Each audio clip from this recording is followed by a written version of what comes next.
السلام علیکم ورحمۃ اللہ وبرکاتہ نحمده ونصلی علی رسولہ الکریم اما بعد فاعوذ باللہ من الشیطان الرجیم بسم اللہ الرحمن الرحیم رب اشرح لی صدری ویسر لی امری واحلل عقدۃ من لسانی یفقهوا قولی. الحسد ح سین دال حسد یحسد اور حسد یحسد، حسدن اور حسادتن مصدر ہے. معنی ہوتا ہے زوال نعمت کی تمنا کرنا.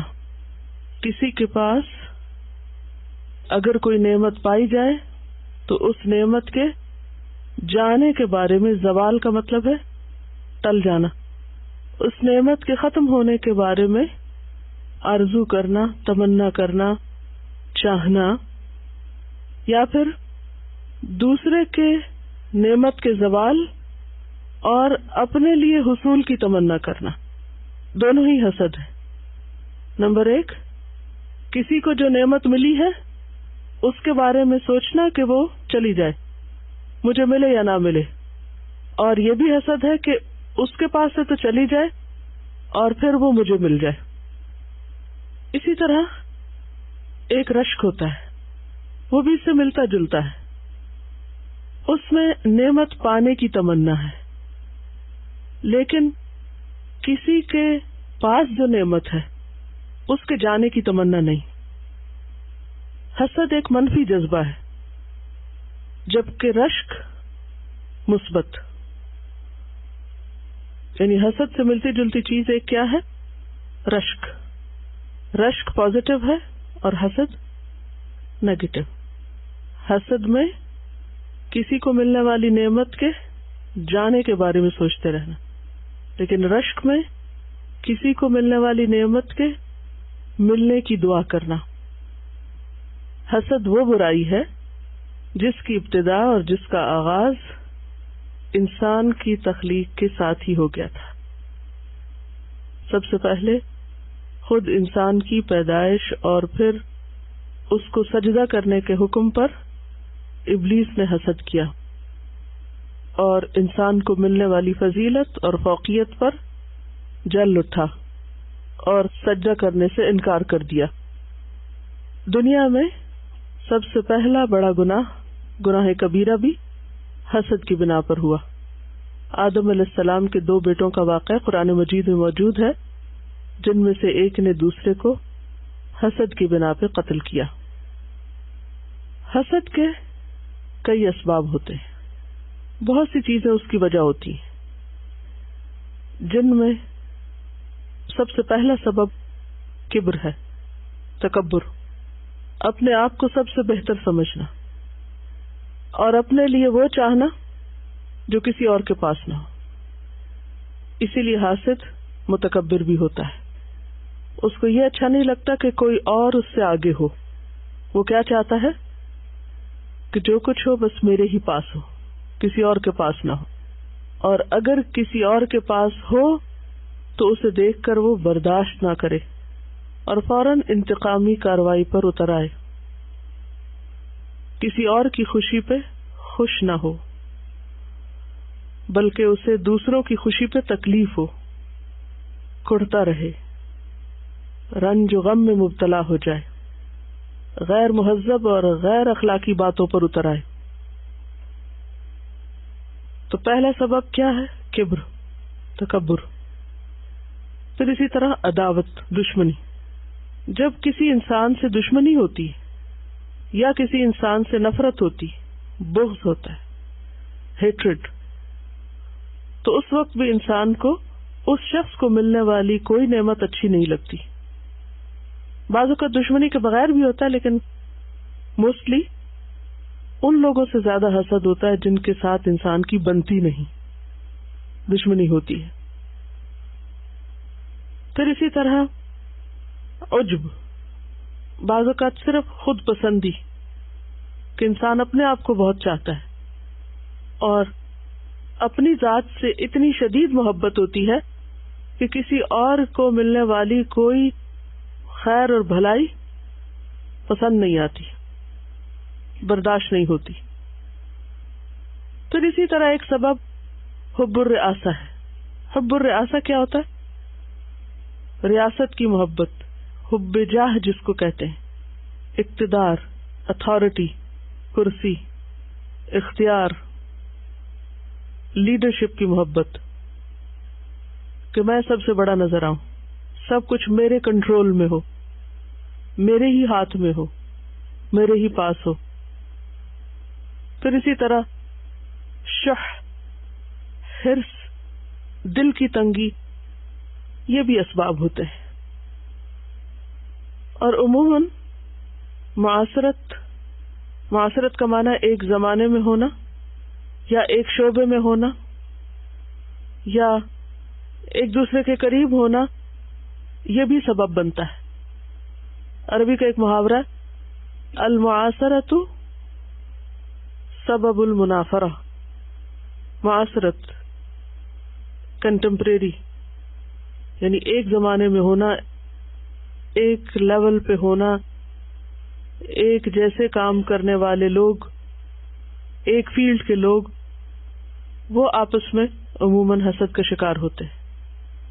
مثلاً ایک عالم سے حسد کرے گا، طب یا میڈیسن کے شعبے میں جو لوگ کام کر رہے ہیں ان کو آپس میں ایک دوسرے سے جلسی زیادہ ہوگی بنسبت کسی اور شعبے میں کام کرنے والے سے۔ ایک جگہ رہنے والے لوگ، ایک سٹیٹس کے لوگ، جیسے بہن بھائی ہونے کا رشتہ ایک جیسا ہوتا ہے، تو اس میں ہمیں بہت بڑی مثال ملتی ہے قرآن مجید سے، اخوان یوسف کی، کہ بھائیوں نے بھائی سے، جو کہ بہت ہی اچھا بھائی تھا، ہر طرح کی خوبیوں کا مالک تھا، اس سے حسد کی۔ تو عموماً ایک جگہ رہنے والے یا ایک جیسے سٹیٹس کے لوگ زیادہ ایک دوسرے سے حسد کرتے ہیں بنسبت دور کے لوگوں کے۔ وہ دوری وقت کے اعتبار سے بھی ہو سکتی ہے اور جگہ کے اعتبار سے بھی ہو سکتی ہے۔ جب لوگ مختلف جگہوں پر دور دور اپنے اپنی دنیا میں کام کر رہے ہوتے ہیں تو پھر اس میں اتنا زیادہ حسد نہیں ہوتا۔ جب مقابلہ ہوتا ہے، کمپیریزن ہوتا ہے، تو وہاں پر حسد کے جذبات بھی عموماً زیادہ ہوتے ہیں۔ پھر اس کے درجے بھی ہوتے ہیں، کوئی کم درجے کا ہوتا ہے، کوئی زیادہ درجے کا ہوتا ہے، لیکن انتہائی مہلک اور خطرناک بیماری ہے جو انسان کو کبیرہ گناہوں پر اکساتی ہے۔ قتل جو ہے یہ گناہوں میں بہت بڑا گناہ ہے، اور پہلے قتل کا سبب حسد ہی تھا۔ اب یہ بھی ہے کہ جب ہمیں حسد سے منع کیا گیا یا حسد ایک منفی چیز ہے تو سوال یہ پیدا ہوتا ہے کہ ایسا کیوں ہے، اس کا نقصان کیا ہے؟ لوگ کرنا چاہتے ہیں، کرتے رہے، فریڈم ہے، جو جس کا دل چاہے کرے۔ اسلام کیوں پابندی لگاتا ہے کہ حسد نہ کرو؟ کیونکہ حسد خوشیوں کا قاتل ہے، سکون کا قاتل ہے، ایسا زخم ہے جو کبھی نہیں بھرتا، دل کی بیماری ہے، امراض قلب میں سے، ہارٹ ڈیزیز میں سے۔ اگر کسی شخص کو ڈاکٹر یہ بتا دے کہ تمہیں ہارٹ ڈیزیز ہو گئی ہے تو اس شخص کا خوف کے مارے کیا عالم ہوگا۔ تو حسد روحانی طور پر انسان کے لیے قاتل ہے۔ جیسے جسم کے لیے کچھ چیزیں قاتل ہیں نا، زہر کا کھانا یا کچھ ایسی غذاؤں کا کھانا کہ جو انسان کو ہارٹ ڈیزیز میں مبتلا کر دے، تو عموماً لوگ کیا کرتے ہیں، کتنا بھی پسند ہو نہیں کھاتے۔ کیوں؟ دل کی بیماری میں مبتلا ہو جائیں گے، کیونکہ دل کی بیماری کیا ہے؟ مہلک ہے۔ مہلک کا کیا معنی؟ قاتل ہے۔ تو اسی طرح حسد انسان کی روحانیت کا قاتل ہے۔ کوئی شخص روحانی طور پر اسپرچولی ترقی نہیں کر سکتا، اسٹرانگ نہیں ہو سکتا، نیک عمل نہیں کر سکتا یا نیک عمل کی حفاظت نہیں کر سکتا جب تک کہ حسد سے نہ بچے۔ تو حسد انسان کے لیے سخت خطرناک چیز ہے۔ جیسے آگ لکڑی کی قاتل ہے، کتنی بھی عمدہ لکڑی ہو، کتنی بھی قیمتی لکڑیاں کئی طرح کی ہوتی ہیں نا، کچھ لکڑیاں بہت قیمتی ہوتی ہیں، بہت ہی قیمتی، لیکن آگ یہ نہیں دیکھتی کہ وہ کس لکڑی کو کھا رہی ہے. اسی طرح حسد بھی یہ نہیں دیکھتا کہ وہ کس نیکی کو کھا رہا ہے. انسان کے بڑے بڑے اعمال کو تباہ کر کے رکھ دیتا ہے، اور اس طرح اندر داخل ہو جاتا ہے کہ انسان کو پتہ بھی نہیں چلتا کہ وہ حسد کا شکار ہو گیا. سمپٹمز کیا ہوتی ہیں، علامتیں کیا ہوتی ہیں جو انسان کو نظر آتی ہیں؟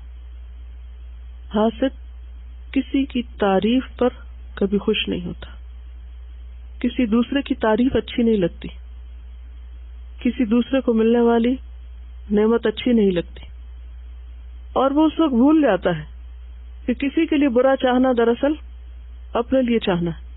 حدیث میں آتا ہے نا، من ضار اللہ بہ، جو کسی کا نقصان کرے گا اللہ اس کا نقصان کرے گا.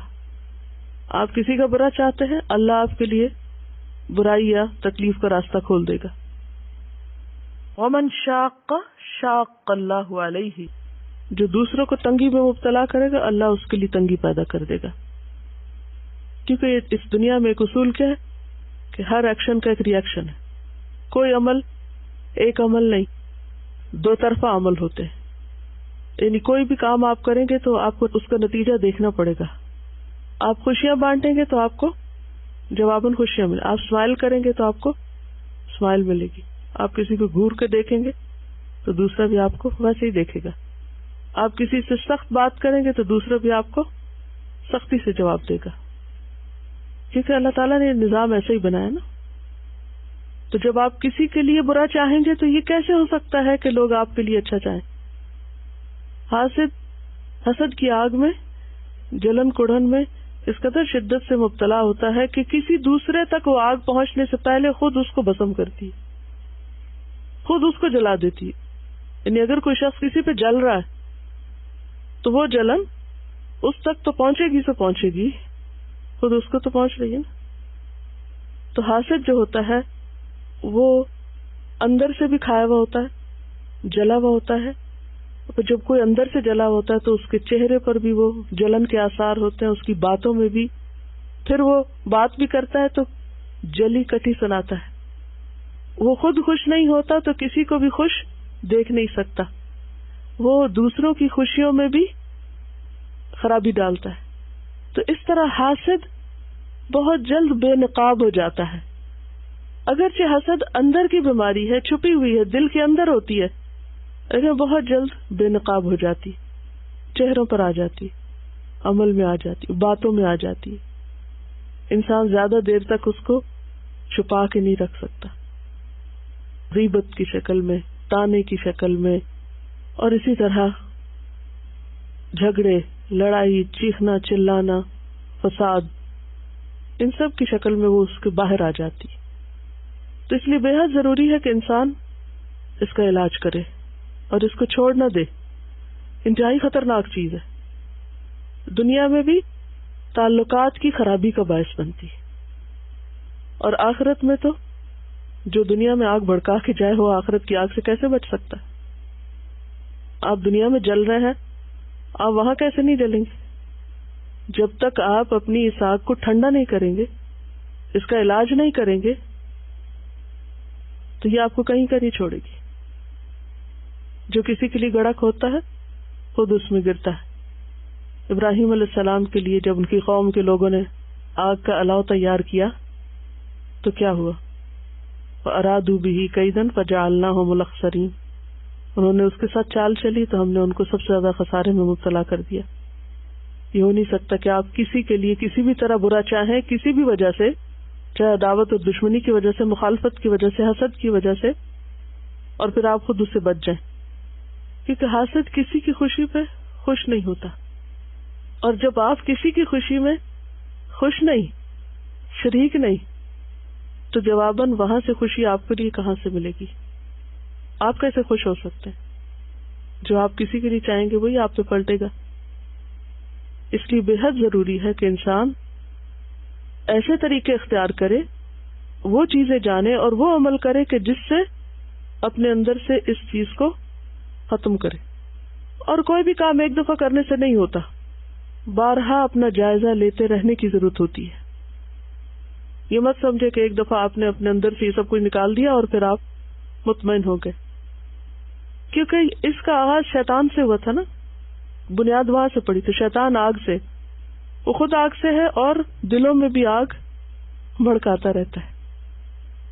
اور وہ چاہتا یہ ہے کہ انسان کے اندر ایسے وسوسے ڈالے، ایسے خیال ڈالے، ایسی باتیں اس کو ڈالے کہ جو اس کو غمگین کر دے اور اس کا چین لوٹ لے، اور پھر اس کی انرجی اتنی ڈرین ہو جائے کہ کچھ بھی وہ کرنے کے قابل نہ رہے، کوئی مثبت کام نہ کر سکے. جب آپ منفی چیزوں پر اپنی ساری طاقت لگا دیں گے تو مثبت کام کرنے کا وقت کہاں سے ملے گا؟ تو علاج جاننا بےحد ضروری ہے اور علاج کرنا بےحد ضروری ہے. تو آئیے ہم دیکھتے ہیں کہ قرآن مجید ہمیں اس بارے میں کیا بتاتا ہے. ہم آیات اور احادیث پڑھتے ہیں اور اس کے ساتھ ساتھ ہم کچھ حسد کے علاج کے بارے میں بھی جانتے ہیں انشاءاللہ. قال اللہ تعالی ام يحسدون الناس على ما آتاهم اللہ من فضلہ. اللہ تعالیٰ کا ارشاد ہے، پھر کیا یہ دوسروں سے اس لیے حسد کرتے ہیں کہ اللہ نے انہیں اپنے فضل سے نواز دیا. ام کیا، یحسدون وہ حسد کرتے ہیں. یہاں اشارہ بنی اسرائیل کی طرف ہے جو نبی صلی اللہ علیہ وسلم کی آمد سے پہلے آپ کا انتظار کر رہے تھے، اور آنے پر کہ وہ بنی اسماعیل میں سے آ گئے، حسد کی بنا پر آپ کی مخالفت کرنے لگے. تو کہا گیا کہ کیا وہ اس بنا پر لوگوں سے حسد کرتے ہیں کہ انہیں اللہ نے اپنے فضل میں سے دیا. تو اس سے پتہ یہ چلتا ہے کہ حاسد دراصل المنعم، المعطی، الوہاب، یعنی اللہ سبحانہ تعالیٰ کی صفات ہے نا یہ، کہ اس بخشش کرنے والے، نعمتیں دینے والے کے فیصلے پر راضی نہیں ہوتے. حاسد اللہ کے فیصلوں کو قبول نہیں کرتا. وہ اس بندے سے زیادہ کس سے ناراض ہے؟ نعمتیں دینے والے سے. قرآن مجید کی ایک اور آیت میں آتا ہے وَرَفَعْنَا بَعْضَهُمْ فَوْقَ بَعْضٍ دَرَجَاتٍ، ہم نے ان میں سے بعض کو بعض پر درجوں میں بلندی عطا کی. یہ اللہ کا فیصلہ ہے، کیونکہ اللہ تعالیٰ نے یہ دنیا برابری کی بنیاد پر نہیں بنائی. اس دنیا میں برابری نہیں ہے. اس دنیا میں اللہ نے اونچ نیچ رکھی ہے. عام طور پہ مثال سے کیسے سمجھاتے ہیں کہ 5 انگلیاں برابر نہیں. کیوں نہیں برابر؟ کیونکہ اگر یہ برابر ہوتی 5 کی 5 تو ہم کام نہیں کر سکتے تھے. اگر ہمارا انگوٹھا بھی یہ سب سے بڑی انگلی کی طرح بڑا ہوتا، سائز میں لمبا ہوتا، تو آپ کو سوچئے کہ جو کام ہم اس سے اس وقت اس شیپ میں، یعنی دیکھا جائے تو لینتھ میں سب انگلیوں سے چھوٹا ہے، لیکن مضبوطی میں اور کام میں اس کا کام مختلف ہے. جو یہ کرتا ہے، جو سب چاروں کو سپورٹ دے رہا ہوتا ہے اور ان کے ساتھ مددگار کے طور پہ کام کرتا ہے، وہ کام ہم اس ہاتھ سے نہ لے سکتے.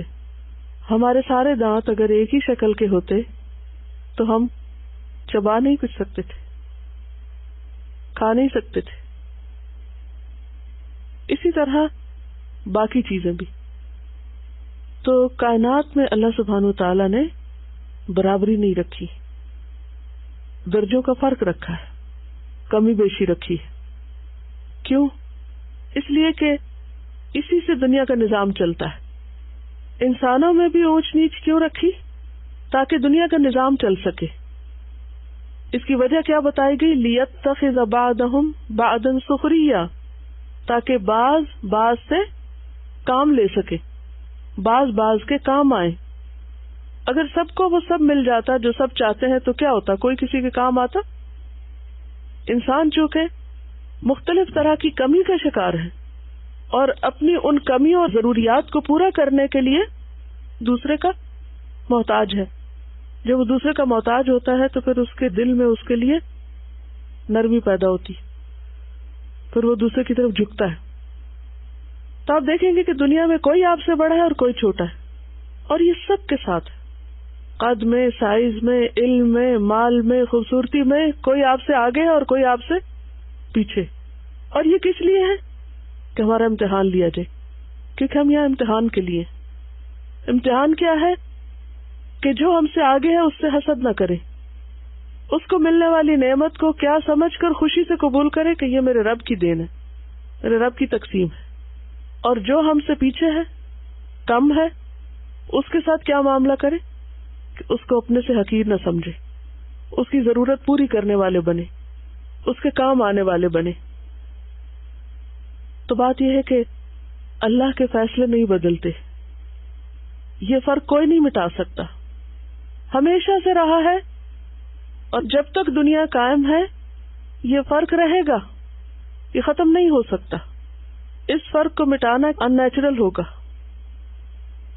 تو جو نیچر کے خلاف، فطرت کے خلاف لڑتا ہے وہ دراصل اپنے آپ سے لڑتا ہے اور اپنا نقصان کرتا ہے، پھر وہ خود ہی کو کل کرے گا. تو ام یحسدون الناس، کیا وہ لوگوں سے حسد کرتے ہیں، علی ما آتاہم اللہ من فضل، ان چیزوں پر جو اللہ نے ان کو اپنے فضل میں سے دی، اپنی خاص رحمت سے. اس سے یہ بھی پتہ چلتا ہے کہ جو نعمت کسی کو ملتی ہے وہ اس کا حق نہیں ہوتی، وہ پریویلیج ہے، رائٹ نہیں. عام طور پر ہم لوگوں کی گفتگو میں یہ بات ہوتی ہے، کیا میرا اتنا بھی حق نہیں کہ مجھے یہ چیز مل جائے؟ کیا میرا حق نہیں ہے کہ مجھے 2 وقت کی روٹی ملے؟ کیا میرا حق نہیں ہے؟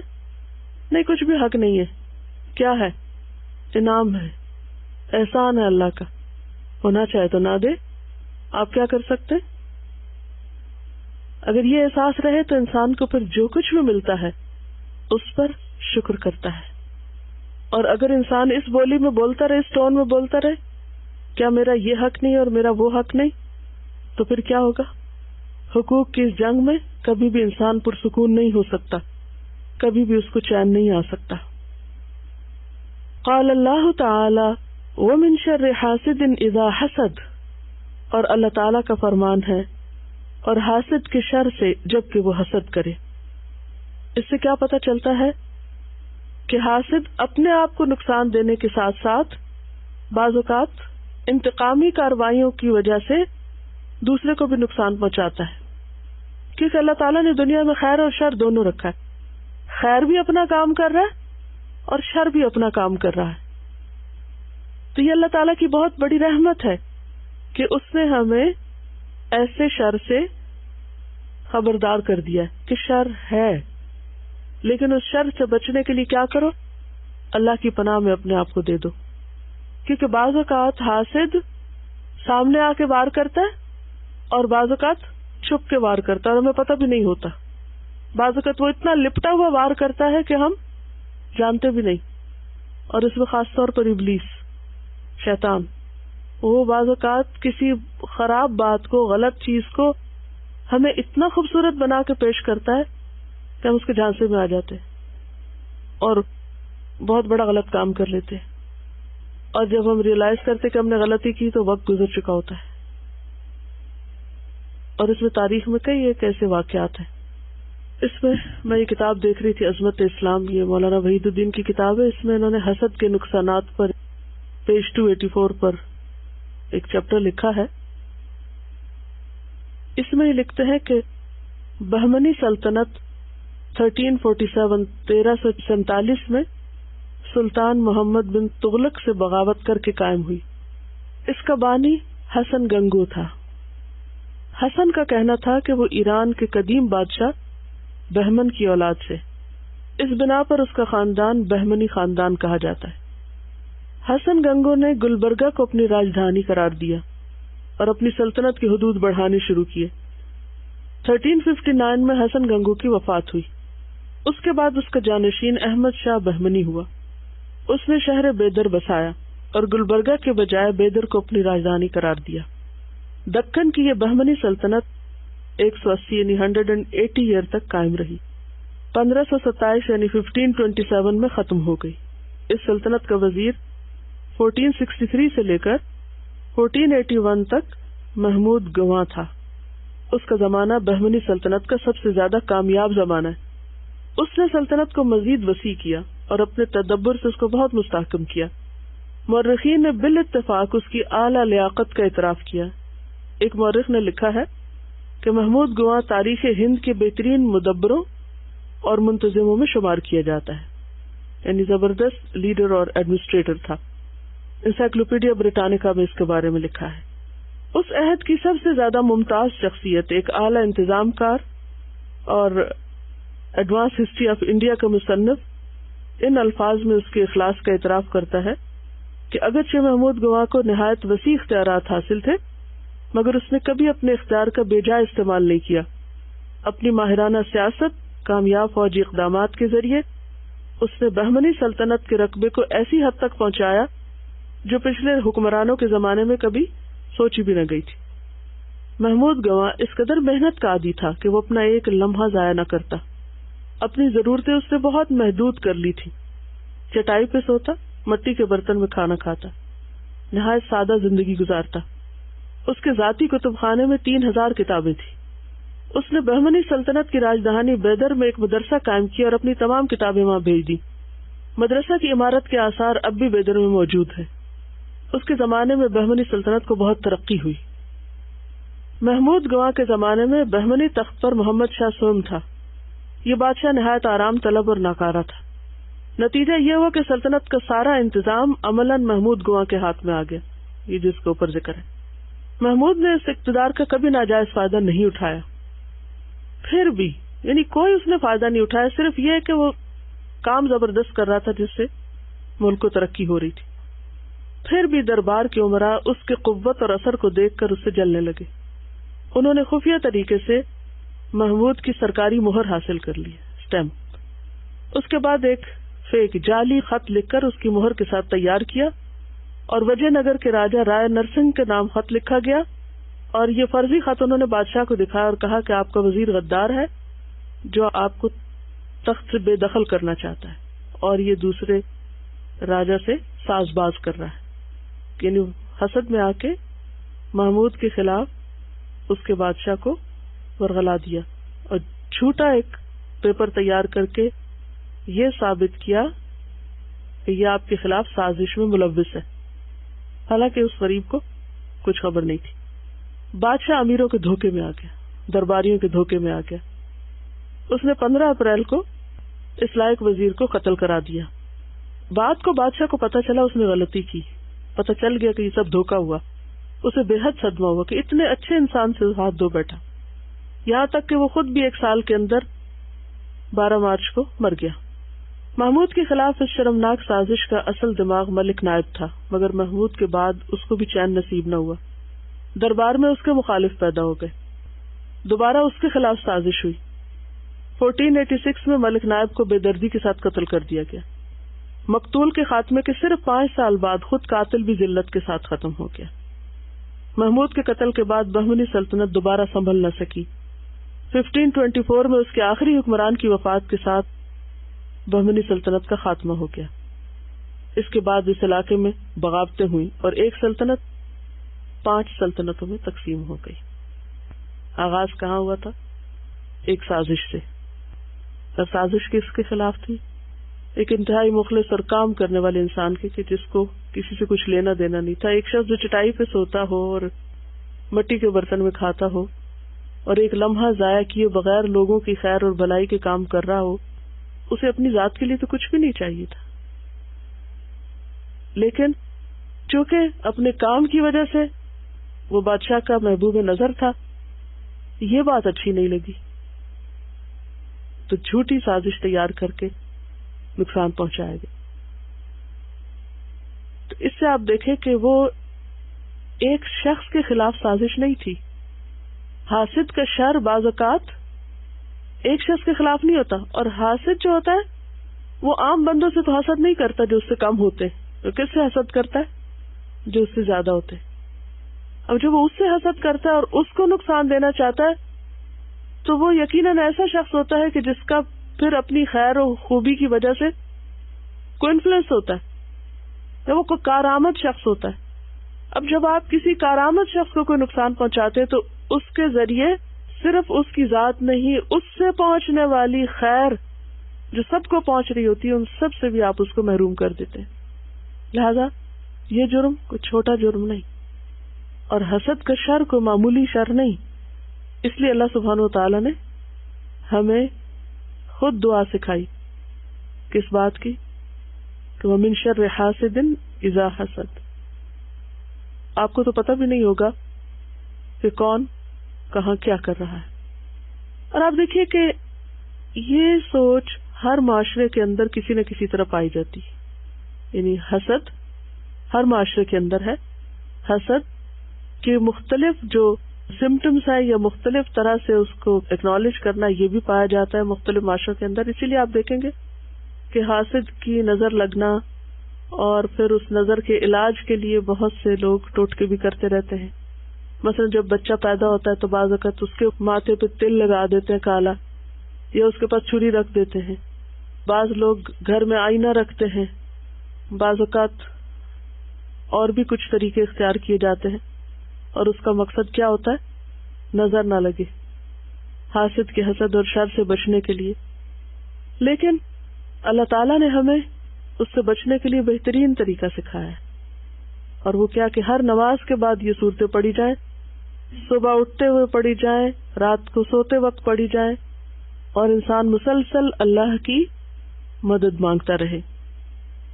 اور جب کوئی نعمت اچھی لگے اپنی یا کسی کی تو کیا پڑھے؟ ماشاء اللہ لا قوت الا باللہ۔ یہ ماشاء اللہ کا مطلب کیا؟ جو اللہ نے چاہا، یعنی اگر کسی کو کچھ ملا ہے تو یہ اللہ کی چاہت ہے، اللہ سبحانہ وتعالی کا فیصلہ ہے، آپ اس فیصلے پہ ناراض کیوں ہیں؟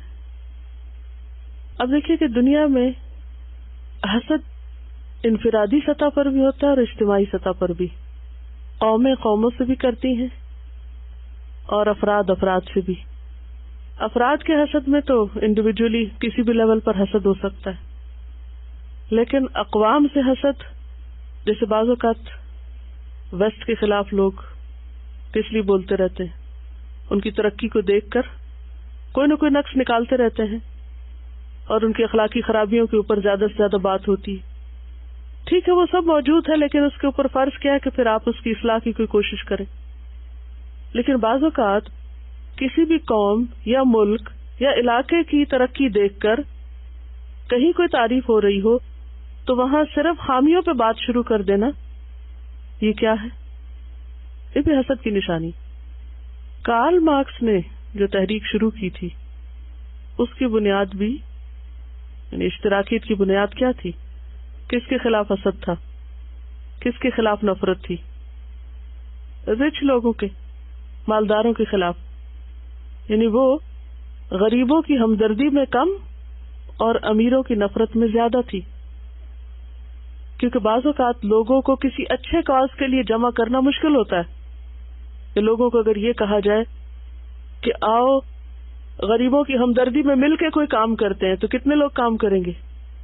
لیکن اگر لوگوں کو اس پہ اکٹھا کیا جائے کہ آؤ فلاں فلاں کی نفرت میں کام کرتے ہیں یا ان کے خلاف ریاکشن کرتے ہیں، تو دنیا میں بہت ساری موومنٹس کے پیچھے آپ دیکھیں کہ وہ ریاکشن ہو، ریاکشنری تحریک ہے، ریاکشنری موومنٹس۔ اور ریاکشنری موومنٹس عموماً انسانوں کے فائدے میں کم ہوتی ہیں اور نقصان میں زیادہ، کیونکہ وہ چلانے والے اور اس کے لیے کام کرنے والے جب ختم ہوتے ہیں تو پھر آہستہ آہستہ وہ بھی دم توڑ دیتی ہیں، وہ بھی ختم ہو کے رہ جاتی ہیں، کیونکہ اس کی کوئی بنیاد نہیں ہوتی۔ وَمَثَلُ كَلِمَةٍ خَبِيثَةٍ كَشَجَرَةٍ خَبِيثَةٍ اجتثت من فوق الارض ما لها من قرار۔ ایسی چیزیں قرار نہیں پکڑتی۔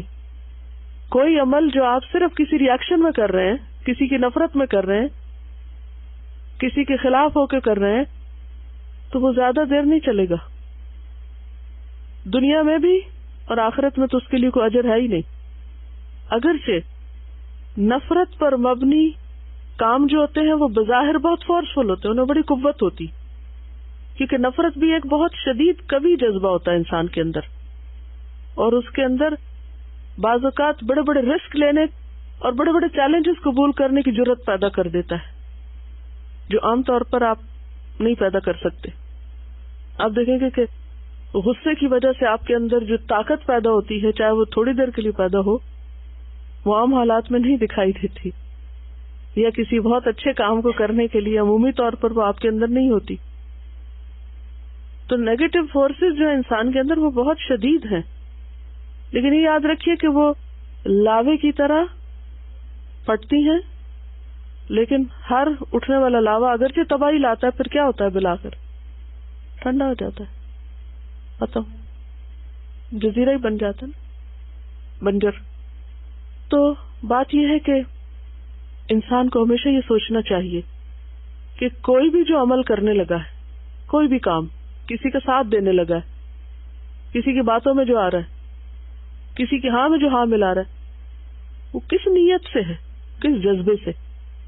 بعض اوقات دو لوگوں کا اتحاد صرف وقتی کسی ایسی ہی نفرت کی بنا پر ہوگا جو دونوں کے اندر کامن ہوگی کسی تیسرے کے خلاف، اور جو ہی وہ مقصد حال ہوگا وہ دونوں الگ ہو جائیں گے. اسی لیے پیچھے ہم نے پڑھا تھا نا کہ من احب للہ و ابغض للہ و اطاع للہ و منع للہ فقد استکمل الایمان. جس نے اللہ کے لیے محبت کی، اللہ کے لیے بغض رکھا، کیونکہ حسد کے پیچھے بغض ہوتا ہے نا، نفرت ہوتی. ابن زبیر سے روایت ہے، نبی صلی اللہ علیہ وسلم نے فرمایا کہ دب الیکم داء الامم قبلکم، تمہارے اندر پچھلی اقوام کی بیماریاں چپکے سے آ جائیں گی. دبیب ہوتا نا، آہستہ چال سے تھوڑے تھوڑے تھوڑے تھوڑے کرتے ہوئے گھس جانا کسی چیز. دابا اسی سے. البغضاء والحسد، بغض اور حسد.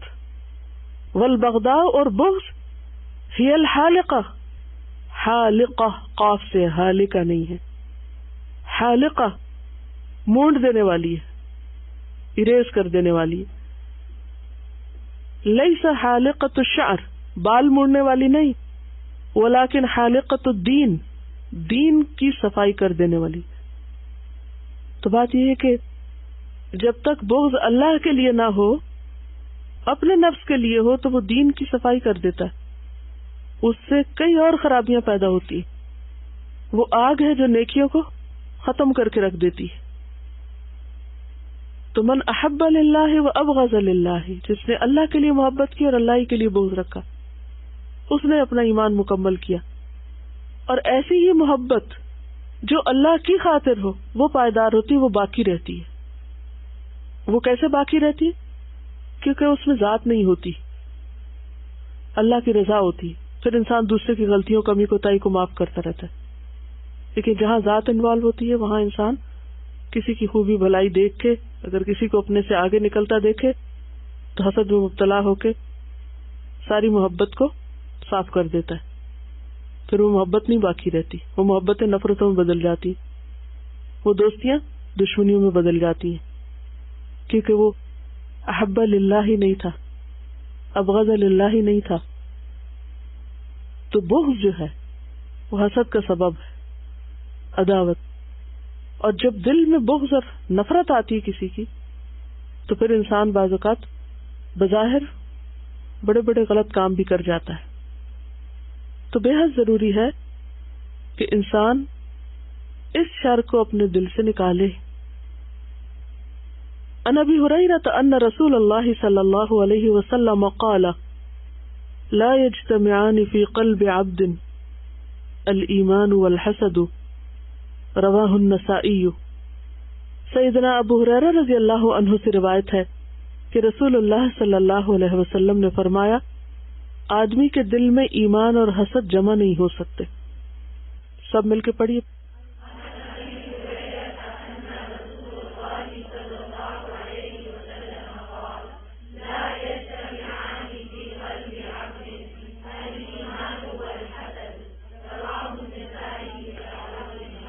نسائی نہیں ہے، نہ ہے، نسائی.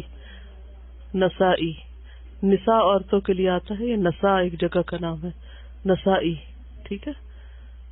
لا یجتمعان، دو جمع نہیں ہو سکتے، یعنی ایک جگہ اکٹھے نہیں ہو سکتے. فی قلب عبد، کسی بندے کے دل میں، الایمان والحسد، ایمان اور حسد. ایک آئے گا تو دوسرا نکل جائے گا. اب آپ دیکھیے کہ دل میں حسد آیا اور ایمان نکلا، اور حسد دل پہ چھایا تو انسان سارے کام کیسے شروع کر دے گا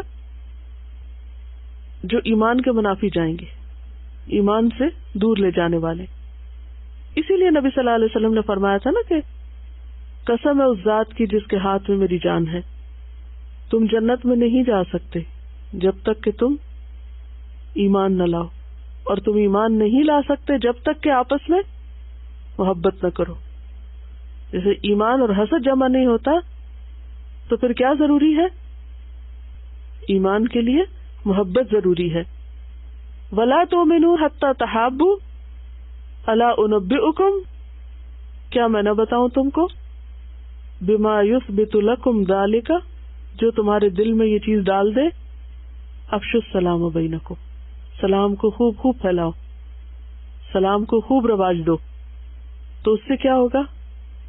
نفرتیں دور ہوں گی، یعنی کمیونیکیشن بڑھے گی، ایک دوسرے کو انسان انڈرسٹینڈ کر سکے گا. سلام سے تکبر بھی دور ہو جاتا ہے جو خاص طور پر آغاز کرتا ہے. تو ایمان اور حسد ایک دل میں اکٹھے نہیں ہو سکتے.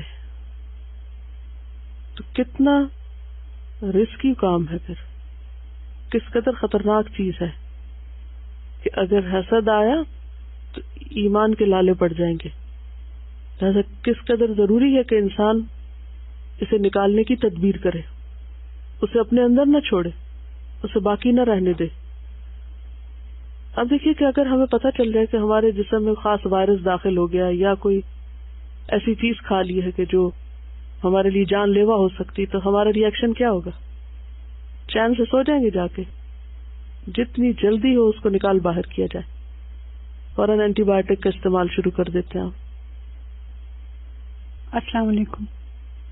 وائرس کی بات سے مجھے یاد آیا کہ مجھے جب یہاں کینیڈا میں میرے ٹیسٹ ہوئے تو مجھے پتہ چلا کہ میرے اندر ہیپیٹائٹس سی کا وائرس ہے، اور کافی سالوں سے تھا لیکن مجھے پتہ نہیں تھا، حسد کی طرح چھپا ہوا تھا، اور وہ پھر ایکٹیو ہو گیا تو اس سے مجھے سمٹم نظر آئے. تو انہوں نے مجھے ٹریٹمنٹ بتایا، وہ بہت ہارڈ ٹریٹمنٹ تھا، اور وہ مطلب مجھے پہلے ہی بتا دیا کہ بہت سارے تمہیں اس کے سائیڈ افیکٹس ہوں گے، کہ بال بھی چلے جائیں گے، یہ بھی ہو سکتا ہے، یہ بھی ہو سکتا ہے. 100 سے زیادہ اس کے سائیڈ افیکٹ تھے. تو مگر مجھے پتا تھا کہ یہ مجھے لینا ہے کیونکہ اس کے بغیر وہ وائرس نہیں جائے گا. میں نے وہ ٹریٹمنٹ لیا، 5 سال میرا ٹریٹمنٹ ہوا، ڈفرینٹ 2-3 دفعہ. تو میں یہی سوچ رہی تھی کہ اس کے لیے کتنی، ایک وائرس کو نکالنے کے لیے اتنا میں نے رسک لیا. اور ابھی اکثر لوگ مجھ سے پوچھتے ہیں کہ ہمارے فلاں کو یہ وائرس ہے، تو وہ بوڑھے لوگ ہیں جو جیسے کسی کی مدر ہیں، تو میں نے کہا وہ تو ہے، رسک لینا پڑے گا. لیکن وہی میں سوچ رہی تھی کہ اس کے بارے میں ہم لوگ کوئی ٹریٹمنٹ نہیں لیتے. ہمیں سمٹم نظر آتی بھی ہیں، کیونکہ یہ وہ چیزیں ہیں جس کے بارے میں آپ کو خود ہی اپنے اندر جھانکنا ہے. شاید کوئی اور آپ کو نہ بتا سکے، لیکن مومن کا دل ایک آئینے کی طرح ہوتا ہے، اس پہ آنے والا چھوٹا سا دھبا بھی فوراً اس کو نظر آتا ہے. انسان اپنے دل میں فوراً دیکھ سکتا ہے، پہچان سکتا ہے کہ کسی کی خیر پر میرا ری ایکشن کیا تھا. کسی کے بارے میں کوئی گڈ نیوز سنی، کسی کو کسی بھی فیلڈ میں اس کو یا اس کی اولاد کو یا کسی بھی اور کو آگے جاتے دیکھا تو میرے دل کا حال کیا ہوا، میں نے کیسے محسوس کیا. کسی کی تعریف ہو رہی تھی، کسی کے نمبر مجھ سے زیادہ آگے، کسی کو کسی فیلڈ میں زیادہ کامیابی، مال میں زیادہ کوئی آگے چلا گیا، تو میرا ری ایکشن کیا تھا، میرے اندر کا حال کیا تھا. کیا میں کسی کی خوشی پہ خوش ہوا یا نہیں ہوا؟ اور اگر کسی کی خوشی پہ ہم خوش نہیں تو مرض میں مبتلا ہے، علاج ضروری ہے، ورنہ مہلک ہے، خود ہی کو نقصان دے گا. سبحانک اللہم و بحمدک نشہد ان لا الہ الا انت نستغفرک و نتوب الیک. السلام علیکم و رحمۃ اللہ وبرکاتہ. السلام علیکم و رحمۃ اللہ وبرکاتہ. نحمده و نصلی علی رسولہ الکریم. اما بعد فاعوذ باللہ من الشیطان الرجیم. بسم اللہ الرحمن الرحیم. رب اشرح لی صدری ویسر لی امری واحلل عقدۃ من لسانی یفقہوا قولی. حسد کے بارے میں کل ہم نے پڑھا تھا. کچھ سوچا ہو آپ نے جا کر یا کوئی واقعہ پیش آیا؟ کچھ شیئر کریں گے؟ پیاری استاذہ السلام علیکم ورحمۃ اللہ. None of us can deny that we do experience hasad in one way or another, some more and some less. For myself, I found that understanding the Quran and keeping a close eye on my own ni'mas that Allah has bestowed on me helps a lot. Becoming aware of hasad right away and controlling it is the key to getting rid of it gradually, if not completely, then at least to a degree which is not harmful for us as well as others. We should not forget that the fire of envy burns the one who kindles it the most. May Allah protect us from it always. Hasad. Ye situations hai uske baare mein. When my best friend gets admission into med school and I hope the medical board make a mistake and her success becomes sorrow for me, then that is hasad. جب دوستوں کی ہی کامیابی اچھی نہ لگے اور ہم اس کامیابی کا بھی کوئی ایسی وجہ تلاش کر لیں تو ہمیں پتہ ہونا چاہیے کہ دراصل غلطی باہر نہیں، ہمارے اپنے ہی اندر ہے کہ ہم ایک جینوئن چیز کی ایک غلط تعویل کر رہے ہیں، کس کو دھوکہ دے رہے ہیں. سیلف ڈسپشن ہے نا دراصل. When someone is being praised and my heart starts to sink and I try my best to say something that will degrade that person or take the attention off, beware, that is hasad. یہ جاننا کہ ہمارے اندر حسد ہے یا نہیں ضروری ہے، لیکن کیسے پتہ چلتا ہے؟ ایسی سچویشنز پر کہ جب کسی کی تعریف ہو رہی ہو تو ہمارے دل کا حال کیا ہوتا ہے، اور پھر صرف دل کا حال نہیں بلکہ ہمارا فوری انسٹنٹ ریئیکشن کیا ہوتا ہے، اس موقع پر ہماری گفتگو کیا ہوتی ہے. اب وہ کیفیت تو شیطان نے پیدا کر دی. زیادہ ہارمفل کیا ہے اس وقت؟ اس سے مغلوب ہو کر غلط طور پر ریئیکٹ کرنا. اب کیا ہوگا؟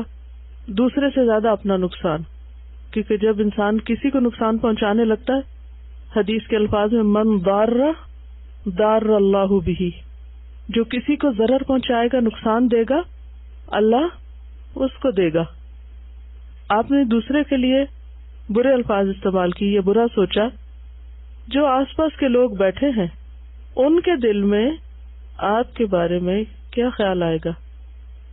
وہ کیا سوچیں گے؟ آپ کے بارے میں کیا اوپینین قائم ہوگا کہ آپ اپنے ہی بھائی، اپنے ہی دوست، اپنے ہی رشتہ دار کے بارے میں کس قسم کی گفتگو کر رہے ہیں؟ ہو سکتا ہے وقتی طور پر کوئی آپ کی ہاں میں ہاں ملا بھی دے، لیکن فوری طور پر آپ اپنا امپریشن بھی خراب کر دیتے ہیں.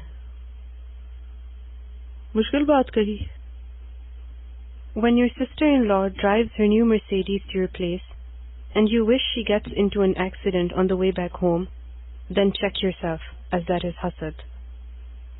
When everyone is happy and congratulating your only sister as she is getting married soon, and you wish something awful happens to her before the big day so that she cannot get married, then you should know that that is hasad. When your friend's son graduates from university and yours is still struggling to get in, and you wish that your friend's son never gets a job, then sit back and think, isn't that hasad? When you visit your friend's new home and you wipe your dirty hands with the beautiful off-white drapes, then do not fool yourself, as that is hasad.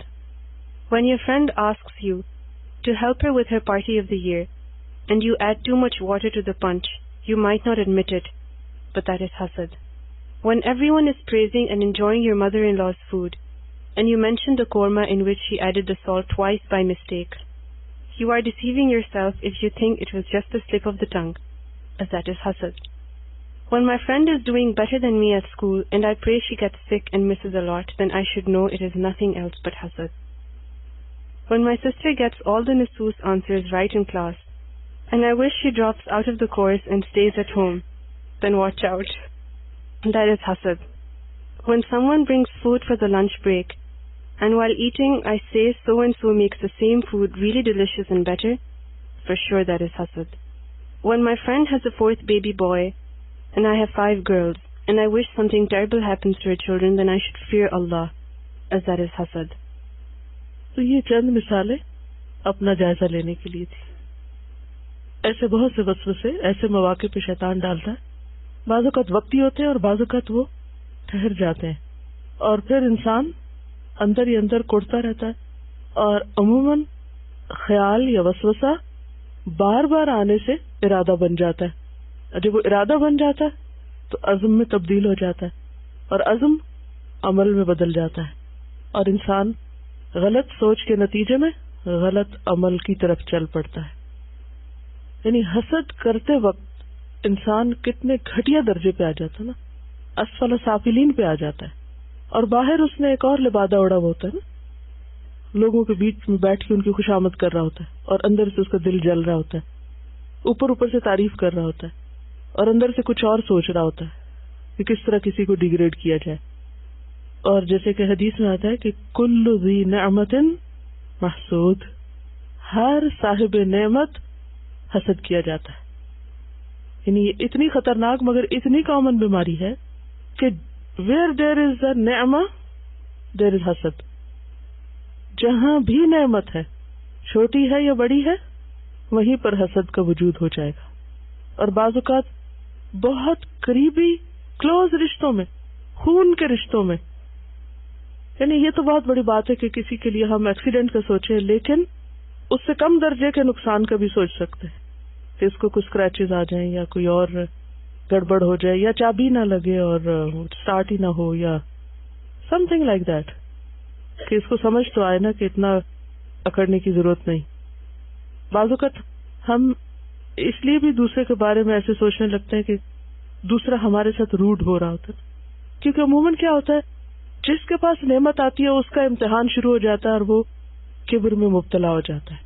اب وہ جو ہی کبر میں مبتلا ہوتا ہے تو وہ کچھ ایسے ایکشنز کرنے لگتا ہے جو اس کو اریٹیٹ کرتے ہیں جس کے پاس وہ نعمت نہیں ہوتی، لہذا وہ اس کے کبر کا جواب حسد کی شکل میں دیتا ہے.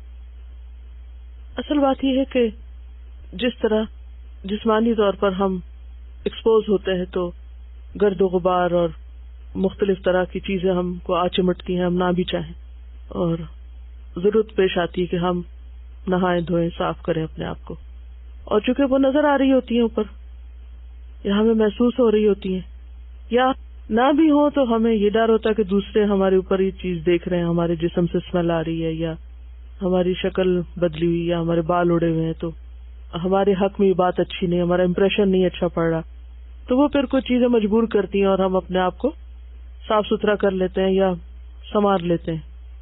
دل کا معاملہ تھوڑا مختلف ہے، چونکہ وہ کسی کے سامنے نہیں ہوتا، وہ صرف اور صرف اکیلے ہمارے سامنے ہوتا ہے یا اللہ کے سامنے. اور اللہ کے ساتھ تو ہم ویسے یہ تصور رکھتے ہیں کہ غفور الرحیم ہے، کیا فرق پڑتا ہے، وہ دیکھ بھی رہا ہے تو ہم پھر ایک طرح سے اکیلے اپنے ساتھ رہ جاتے ہیں. اور جب تک ہم خود اس کو نہ دیکھیں، خود اس کی شدت کو محسوس نہ کریں، اور خود اس کی صفائی نہ کریں اور کرنا نہ چاہے، تو کوئی اور زیادہ کچھ کر بھی نہیں سکتا. اسی لیے آتا ہے نا، قد افلح من زکاہا وقد خاب من دساہا، کامیاب ہوا وہ جس نے اس کو پاک کر دیا، صاف کر دیا.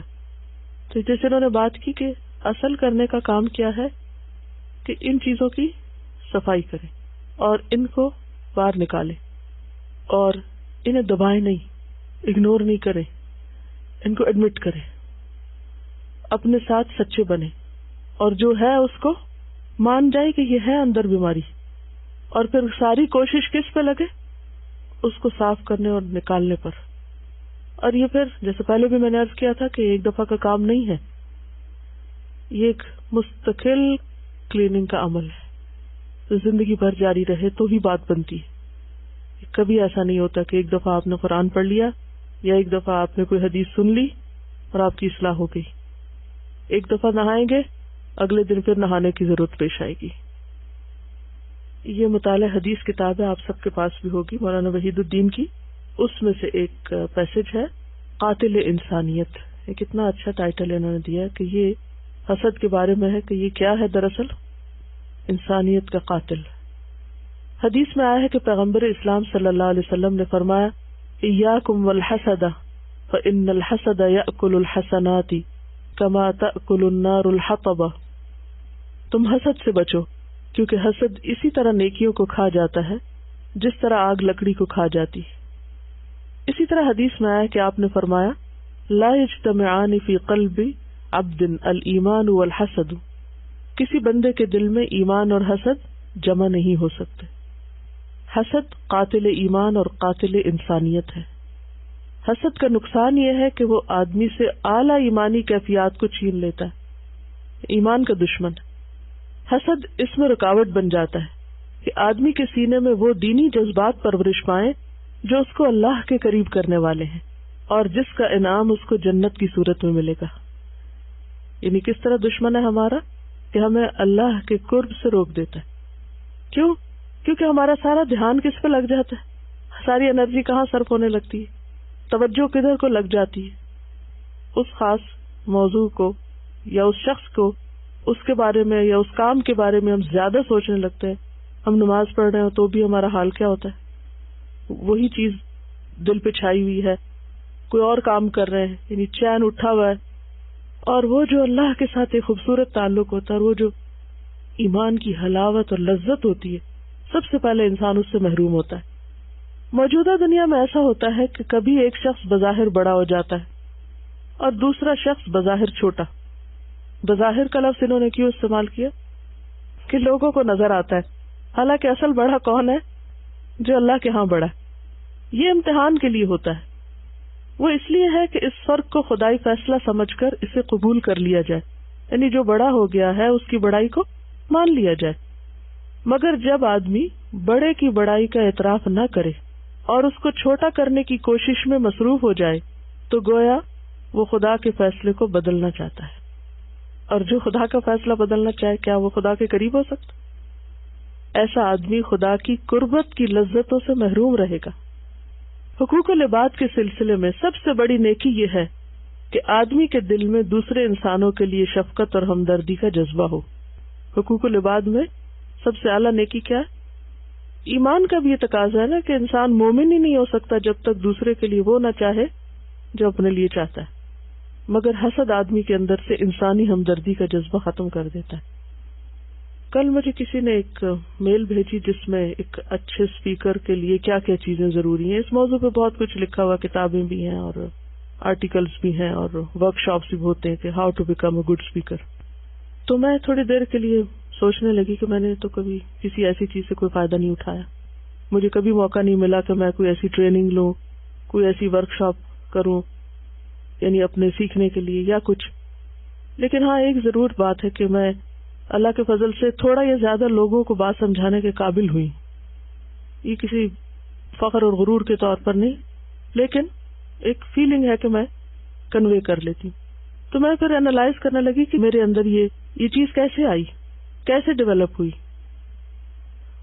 تو مجھے اس کا ایک ہی آنسر ملا کہ مجھے لوگوں سے ہمدردی تھی۔ میں نے جو اپنے لیے چاہا وہی لوگوں کے لیے چاہا۔ ٹھیک ہے، کمی بیشی ہر انسان، کوئی پرفیکٹ نہیں ہے اور نہ میں کسی پرفیکشن کا دعویٰ کرتی، لیکن ہمیشہ میری خواہش یہ رہی جو خیر کی بات مجھے پتہ چلے وہ دوسرے کو بھی پتہ چلے، جو اچھائی مجھے ملی وہ دوسرے کو ضرور ملے، اور خاص طور پر قرآن کی نعمت، دین کی نعمت، ہدایت کی بات وہ کسی طرح دوسرے کو پہنچے، اور میں اس لیول پہ بات کروں، اس طریقے سے کروں کہ جس سے میں وہ اس کے اندر اتار سکوں۔ بس یہی راز تھا۔ اس میں نہ کوئی بڑے الفاظ مجھے کبھی ملے، نہ ہی میں کوئی بہت ایلیکوینٹ اور بہت اسٹائلش اسپیکر ہوں، نتھنگ۔ سیدھی سادھی چند باتیں جو خود کو اچھی لگتی ہیں، اپنے دل پہ اترتی ہیں، وہی باتیں دوسرے سے کر دوں۔ کیونکہ آج کل میں اسی پہ سوچتی رہتی ہوں کہ اپنے اسٹوڈینٹس کو وہ کون سے طریقے دوں کہ جس سے یہ ابلاغ کا کام کر سکے، قرآن کی بات آگے پہنچا سکے۔ کیونکہ اگر دوسروں کو سمجھ نہ آئی تو پھر فائدہ کون نہیں نا اپنے پڑھنے کا۔ آپ علم کا پہاڑ بن جائیں، اگر آپ دینے کے قابل نہیں تو کیا فائدہ ہے ایسے علم کا؟ علم بڑھتا ہے شیئر کرنے سے، دینے سے۔ تو آپ 100 اسٹائل سیکھیں، جو مرضی کریں، اوپر سے جتنے چاہے لبادے اڑتے جائیں، لیکن اگر اندر سے نہیں نہ آئے گا، اور سب سے بڑی بات یہ کہ انسانوں کی سچی ہمدردی نہیں آئے گی تو بات نہیں بنے گی، کیونکہ ہمیں ان میں صرف خامیاں نظر آتی ہیں۔ اور صرف خامیاں کون چنتا ہے؟ جو حسد کا شکار ہوتا ہے، ورنہ تو پھر نہی عن المنکر شروع ہو جائے. یعنی ہم اس دنیا کے پیچھے بھاگنے میں اتنے مصروف ہیں جو دوسروں کے پاس اور ہمارے پاس نہیں. اس ایٹیٹیوڈ کا شکار ہو کر ہم ان کو وہ دینے کے قابل ہی نہیں رہے کہ جو ہمارا فریضہ ہے کہ ہم دوسروں تک پہنچائیں اور ان کو دیں، اور ہر قیمت پر دیں. حقوق العباد کے سلسلے میں سب سے بڑی نیکی یہ ہے کہ آدمی کے دل میں دوسرے انسانوں کے لیے شفقت اور ہمدردی کا جذبہ ہو، مگر حسد آدمی کے اندر سے انسانی ہمدردی کا جذبہ ختم کر دیتا ہے. اس کا نقصان اس کو اس بدترین صورت میں ملتا ہے کہ وہ اس حدیث کا مصداق بن جاتا ہے، لا یرحم اللہ من لا یرحم الناس، یعنی اللہ اس آدمی پر رحم نہیں کرے گا جو انسانوں پر رحم نہ کرے.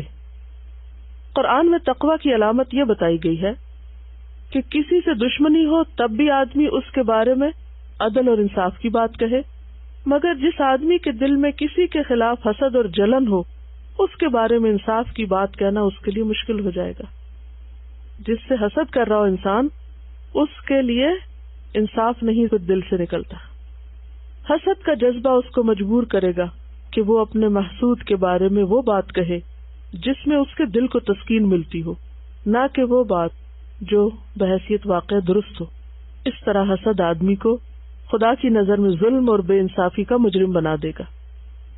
انسانیت کا اعلیٰ درجہ یہ ہے کہ آدمی کے اندر موضوعیت، آبجیکٹیوٹی ہو. اعلیٰ درجہ کیا ہے؟ انسان کے اندر کیا صفت ہو؟ آبجیکٹیوٹی کی. وہ لوگوں کے بارے میں غیر جانبدارانہ رائے قائم کرے، بایس نہ ہو. کسی کی رائے یا اوپینین سے متاثر ہو کے کسی کے بارے میں نہ سوچے، اپنی آنکھ سے دیکھے، خود غور کرے. وہ معاملات کو حقیقت پسندانہ نظر سے دیکھ سکے. اس قسم کی حقیقت پسندی دنیا اور آخرت دونوں کی کامیابی کے لیے ضروری ہے. یہ چیز ویسے ہی دیکھی جائے جیسی وہ ہے، مبالغہ آرائی کے شکار نہ ہو انسان، نہ افراط اور نہ تفریط. مگر حسد آدمی کے لیے اس میں مانع بن جاتا ہے کہ وہ بے آمیز رائے قائم کر سکے. حسد آدمی کے اندر متاثر ذہن پیدا کر دیتا. متاثر کیا؟ افیکٹڈ. اور متاثر ذہن کے ساتھ آدمی کبھی کوئی بڑی ترقی نہیں کر سکتا. حسد بلا شبہ خود حاسد کے لیے سب سے بڑی محرومی ہے. حسد حاسد کے لیے سب سے بڑی محرومی ہے، کیونکہ وہ آگے نہیں بڑھ سکتا نا، نہ خیر پہنچا سکتا نہ خیر لے سکتا ہے. جو خیر دیتا نہیں وہ خیر لیتا بھی نہیں. جب آپ کسی کو خیر نہیں پہنچاتے تو آپ کو بھی کہاں سے ملے گی خیر؟ آپ کسی کے لیے بدنیت ہے تو دوسرا آپ کے لیے کیسے اچھی نیت کرے گا؟ قرآن و حدیث کے مطابق صدقہ کرنا بہت بڑی نیکی ہے. اس صدقے کا تعلق صرف مال سے نہیں بلکہ دل اور زبان سے بھی ہے. یہ بھی ایک عظیم صدقہ ہے کہ ایک آدمی دوسرے انسان کے بارے میں اچھی رائے رکھے. دل کا صدقہ کیا ہے؟ دس اے ویری بیوٹیفل تھنگ. پہلی دفعہ میرے سامنے آئی ہے، یعنی کہ دل کا صدقہ. ہم ہمیشہ مال کا، زبان کا، بات کا، علم کا، یہ تو سب پڑھتے رہتے، لیکن دل کا صدقہ بیوٹیفل تھنگ. دل کا صدقہ کیا ہے؟ کہ ہم دوسروں کے بارے میں اپنے دل میں اچھے جذبات رکھیں، اچھی سوچ رکھیں، اچھا خیال رکھیں. وہ اس کا خیر خواہ ہو، وہ اچھے الفاظ میں اس کا تذکرہ کرے، اچھے الفاظ میں یاد کرے دوسرے کو، وہ اس کے حق میں نیک دعائیں کرے. مگر جب ایک آدمی کے دل میں دوسرے انسان کے لیے حسد کا جذبہ پیدا ہو جائے تو وہ اس عظیم نیکی سے محروم ہو جائے گا، یعنی دل کا صدقہ نہیں کر سکے گا. اس کی زبان دوسرے انسان کے لیے کھلے گی تو اس کی برائی کے لیے کھلے گی، نہ کہ اس کی بھلائی کے لیے. اس کا سینہ ایسے انسان کے خلاف نفرت سے بھر جائے گا. اس طرح حسد ایک آدمی کو اس آخری نیکی سے بھی محروم کر دیتا ہے کہ وہ کسی کے حق میں کلمہ خیر بول سکے. یہ ایک ایسی محرومی ہے جس سے بڑی محرومی شاید کوئی اور نہیں ہو سکتی. کون سی محرومی؟ کہ انسان زبان ہلا کے کسی کے لیے اچھی بات کرے. اس میں کیا گھستا ہے؟ کیا خرچ ہوتا ہے؟ زبان ایک ایسا عضو ہے جو کبھی نہیں تھکتا. ایسا مسل ہے کہ جس کو جتنا بھی ہم استعمال کریں وہ نہیں تھکتا. یعنی آپ بولیں گے تو ہو سکتا ہے آپ کا سر تھک جائے، آپ کے کان تھک جائے، آپ خود تھک جائے سارے، لیکن زبان نیور گیٹس ٹائرڈ، نیور. تو اپنے جسم کا سب سے آسان ترین استعمال کے اعتبار سے حصہ زبان ہے، ان جس سے ہم کام لے سکتے، صرف اس کو ہلانا ہی ہے نا. لیکن اگر اتنی آسان نیکی نہیں ہو سکتی کیونکہ دل گندگی سے بھرا ہوا ہے، تو پھر کیا بنے گا؟ کتنی بڑی خیر سے محروم ہے انسان. تو اس کے لیے ضروری ہے کہ دل کی صفائی ہو. لہذا یہ حدیث دیکھیے، عن عبد الله بن عمرو قال قيل لرسول الله صلى الله عليه وسلم أي الناس أفضل؟ قال كل مخموم القلب صدوق اللسان. قالوا صدوق اللسان نعرفه فما مخموم القلب؟ قال هو التقي النقي لا إثم فيه ولا بغي ولا غل ولا حسد. رواه ابن ماجہ. سیدنا عبداللہ ابن عمرو رضی اللہ عنہ سے روایت ہے کہ رسول اللہ صلی اللہ علیہ وسلم سے کہا گیا، لوگوں میں کون سب سے افضل ہے؟ آپ صلی اللہ علیہ وسلم نے فرمایا، ہر صاف دل زبان کا سچا. لوگوں نے کہا، زبان کے سچے کو تو ہم پہچانتے ہیں، لیکن صاف دل کون ہے؟ کلین ہارٹڈ کون ہے؟ فرمایا، وہ پرہیزگار پاک صاف جس کے دل میں گناہ ہو، نہ بغاوت ہو، نہ بغض نہ حسد، وہ ہے صاف دل، اور وہ ہے سب سے افضل. سب مل کے پڑھیے.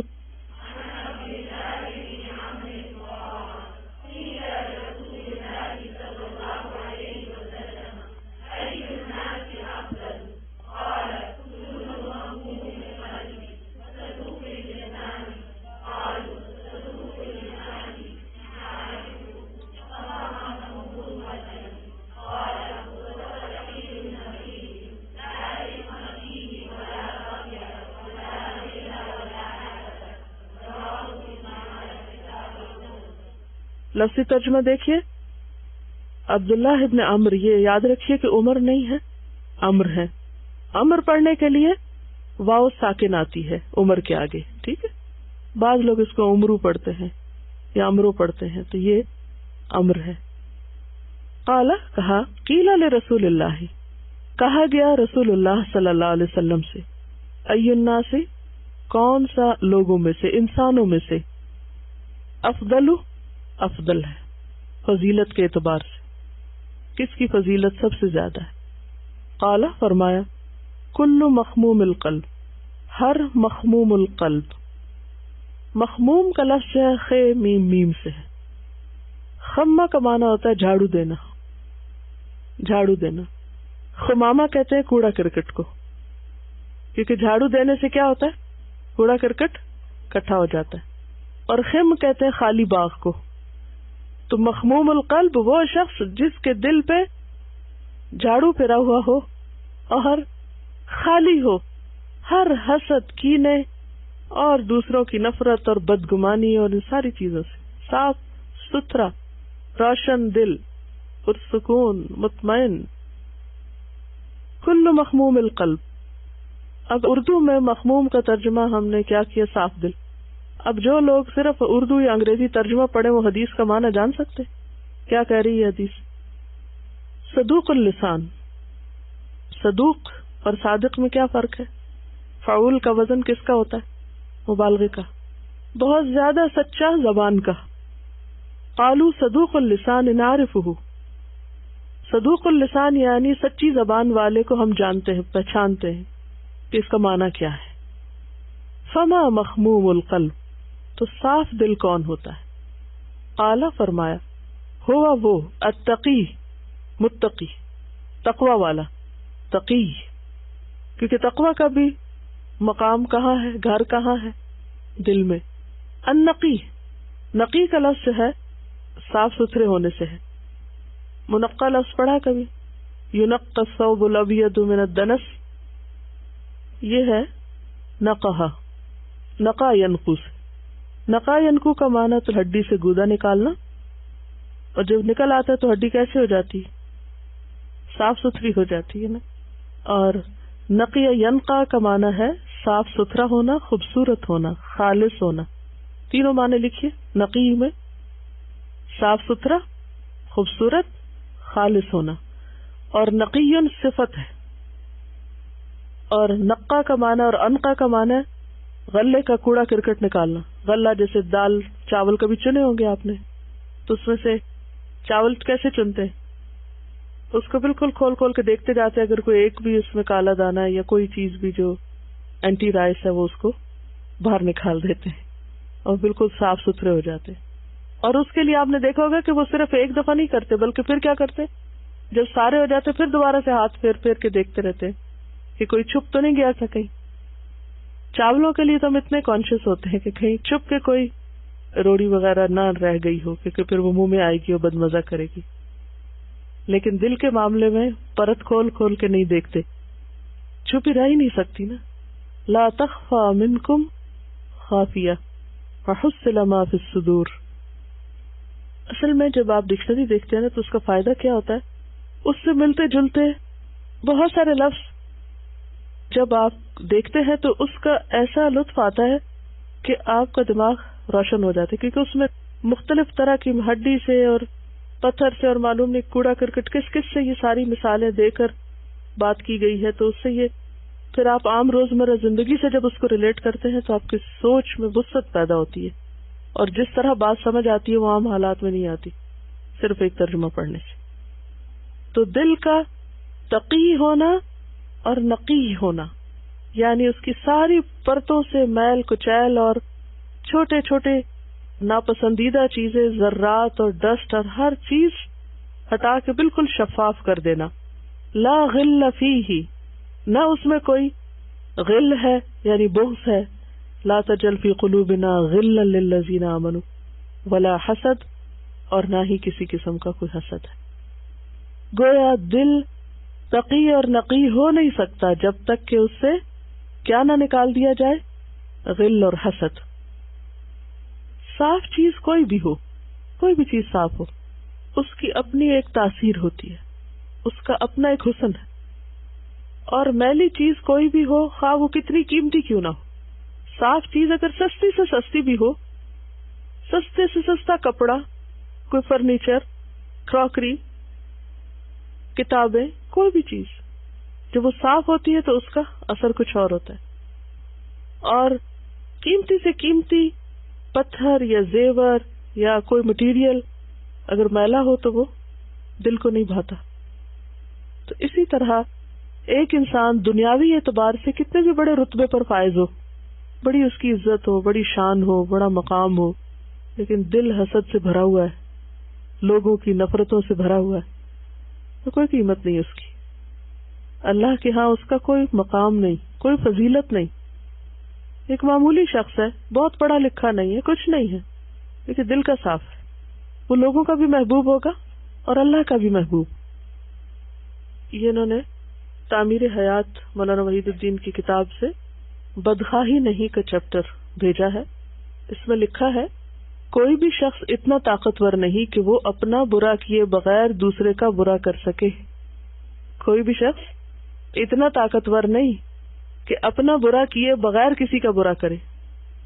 ہر برائی سب سے پہلے اپنے لیے برائی ہے، اس کے بعد ہی وہ کسی دوسرے کے لیے برائی بن سکتی ہے. کسی کے ساتھ آپ برا کریں گے تو سب سے پہلے تو آپ کے اعمال نامے میں ٹھپا لگ جائے گا. آپ کسی کی ترقی کو روکنا چاہیں تو سب سے پہلے اپنے اندر حسد پیدا کرنا ہوگا. اپنے اندر حسد کی آگ بھڑکانے کے بعد ہی آپ دوسرے کی ترقی کے خلاف کوئی سازش کر سکیں گے. آپ کسی کو مارنا چاہیں تو سب سے پہلے اپنے سینے کو تخریب کاری کا اڈا بنانا پڑے گا.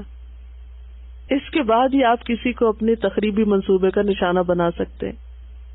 اس دنیا میں سب سے بڑی برائی دوسرے کا برا چاہنا ہے، کیونکہ آپ خواہ دوسرے کا برا نہ کر سکیں مگر آپ یقیناً اپنا برا کر لیتے ہیں. دوسرے کو تباہ کرنا کسی آدمی کے اختیار میں نہیں. کوئی کسی کا کچھ نہیں بگاڑ سکتا جب تک کہ اللہ نے کسی کے لیے کوئی تکلیف نہ لکھی. مگر جب کوئی شخص کسی دوسرے کی تباہی کا نقشہ بناتا ہے تو وہ یقیناً اپنے آپ کو تباہ کر لیتا ہے. اگر آپ کسی دوسرے کو نقصان پہنچانا چاہیں تو یہ اس کے بغیر نہیں ہو سکتا کہ آپ دوسرے کے خلاف سوچیں، اس کے خلاف نقصان کی تدبیریں کریں، اپنی کوششوں کو منفی رخ پہ چلانا شروع کر دیں. یہ تمام چیزیں اپنی تباہی کا سامان ہیں. یہ دوسرے کی بدخواہی کی خاطر خود اپنی ذات کا بدخواہ بننا ہے. اگر آپ دوسرے کے خلاف اپنے اقدام میں کامیاب ہو جائیں تب بھی دوسرے کو نقصان پہنچانے کے لیے آپ خود اپنی جان اور مال کا بہت سا نقصان کرتے ہیں. دوسرے کو زخم پہنچانے کی کوشش میں خود آپ اپنے آپ کو بھی زخمی کر چکے ہوتے ہیں. پھر ایسی کارروائی سے کیا فائدہ؟ دوسرے کی بدخائی صرف دوسرے کی بدخائی نہیں، اسی کے ساتھ تو خود اپنی بھی بدخائی ہے. آدمی کو چاہیے کہ اگر وہ دوسرے کا خیر خواہ نہیں بن سکتا تو اپنی ذات کا خیر خواہ بنے. جیسے علامہ اقبال نے بھی کہا نا، تو اگر میرا نہیں بنتا نہ بن، اپنا تو بن. وہ دوسرے کو دینا نہیں چاہتا تو کم از کم اپنے آپ کو محروم نہ کرے. وہ دوسروں کے لیے جینا نہیں چاہتا تو اپنے لیے جیے، اپنا فائدہ کرے. تو بات یہ ہے کہ نبی صلی اللہ علیہ وسلم نے جیسا کہ ایک اور حدیث میں فرمایا، لا تباغضوا ولا تحاسدوا ولا تدابروا وكونوا عباد الله اخوانا ولا يحل لمسلم ان يهجر اخاه فوق ثلاث. لا تباغضوا باب تفاعل، ایک دوسرے سے بغض نہ رکھو. ولا تحاسدوا اور ایک دوسرے سے حسد نہ کرو. ولا تدابروا اور ایک دوسرے سے اعراض نہ برتو، ایک دوسرے سے پیٹ نہ پھیرو کہ ایک ادھر جا رہا ہے دوسرا ادھر جا رہا ہے. وکونوا عباد اللہ اور بن جاؤ اللہ کے بندو اخوانا، بھائی بھائی. ولا یحل لمسلم کسی مسلمان کے لیے حلال نہیں، جائز نہیں، ان یہجر کہ چھوڑ دے، اخاہ اپنے بھائی کو، فوق ثلاث 3 سے بڑھ کر، یعنی 3 دن سے زیادہ. تو اس سے کیا پتہ چلتا ہے کہ صاف الفاظ میں حسد سے منع کیا گیا. ایاکم والحسد بھی کہا گیا اور یہاں پر لا تحاسدوا بھی کہا گیا. اور ایک اور بات یہ ہے کہ عموماً جب ہم کسی سے حسد کرتے ہیں تو جواب میں حسد ملتا ہے، تو لہٰذا یہاں پر 2 طرفہ حسد کی بات ہو رہی ہے. وہاں ایک طرفہ حسد کی بات تھی کہ ایاکم والحسد، تم سب حسد سے بچو.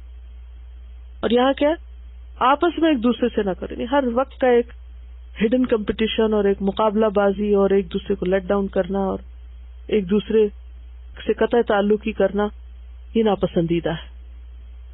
طبرانی کی ایک روایت میں آتا ہے، لوگوں پر ہمیشہ بھلائی اور خیر سایہ فگن رہے گی جب تک وہ آپس میں حسد نہ کرے. لوگوں پر خیر چھائی رہے گی، جیسے امبریلا ہوتا ہے نا، یعنی خیر ان کو ڈھانپے رکھے گی جب تک کہ وہ آپس میں حسد نہ کرے. تو گویا ایسا خاندان یا ایسے افراد یا ایسی جماعت یا ایسا گروہ خیر سے محروم ہو جاتا ہے جس کے افراد میں حسد پایا جاتا، کیونکہ وہ مقصد کی طرف توجہ کم کریں گے اور زیادہ ان کی توجہ کس پر رہے گی؟ ایک دوسرے کو کاٹنے کی طرف. اس کو پیچھے کیسے کروں، میں کیسے اپنا راستہ آگے بناؤں. اس پر یہ 2-3 کوٹس ان کو ملے. السلام علیکم. Envy consists in seeing things never in themselves but only in their relations. If you desire glory, you may envy Napoleon, but Napoleon envied Caesar. Caesar envied Alexander, and Alexander, I dare say, envied Hercules, who never existed. Bertrand Russell. Envy is the art of counting the other fellow's blessings instead of your own. Harold Coffin. Envy is a symptom of a lack of appreciation of our own uniqueness and self-worth. Each of us has something to give that no one else has. You can't be envious and happy at the same time. The envious man thinks that if his neighbor breaks a leg, he will be able to walk better himself. And envy is an insult to oneself. Jealousy is no more than feeling alone against smiling enemies. Elizabeth Bowen. It is in the character of very few men to honor without envy a friend who has prospered. Aeschylus. A competent and self-confident person is incapable of jealousy in anything. Jealousy is invariably a symptom of neurotic insecurity. Robert Heinlein. Jealousy is that pain which a man feels from the apprehension that he is not equally beloved by the person whom he entirely loves. Joseph Addison. Jealousy feeds upon suspicion, and it turns into fury, or it ends as soon as we pass from suspicion to certainty. François Duc de la Rochefoucauld. Do not overrate what you have received, nor envy others. He who envies others does not obtain peace of mind. Buddha. And from the Bible, Old Testament, do not envy a sinner. You don't know what disaster awaits him. In jealousy, there is more self-love than love. This is again François. Envy is a waste of time. Envy is thin because it bites but never eats. Spanish proverb. When men are full of envy, they disparage everything, whether it be good or bad. Tacitus. Why you do it? Because other people are so much luckier, smarter, more attractive, and better than you. Pride, envy, and avarice. These are the sparks that have set on fire the souls of men. Allegri Dante. What is evil? Killing is evil. Lying is evil. Slandering is evil. Abuse is evil. Gossip is evil. Envy is evil. Hatred is evil. To cling to false doctrine is evil. All these things are evil. And what is the root of evil? Desire is the root of evil. Illusion is the root of evil. انہوں نے Dzire کی بات کی تو اس کا علاج عربی میں ڈیزائر کے لیے ہوا کا لفظ استعمال ہوتا ہے، جیسے حضرت داؤد علیہ السلام کو کہا کہ وَلَا تَتَّبِعِ الْهَوَىٰ فَيُضِلَّكَ عَن سَبِيلِ اللَّهِ، ہوا کی پیروی نہ کرنا کیونکہ وہ تم کو اللہ کے راستے سے ہٹا دے گی۔ تو علاج کیا ہے؟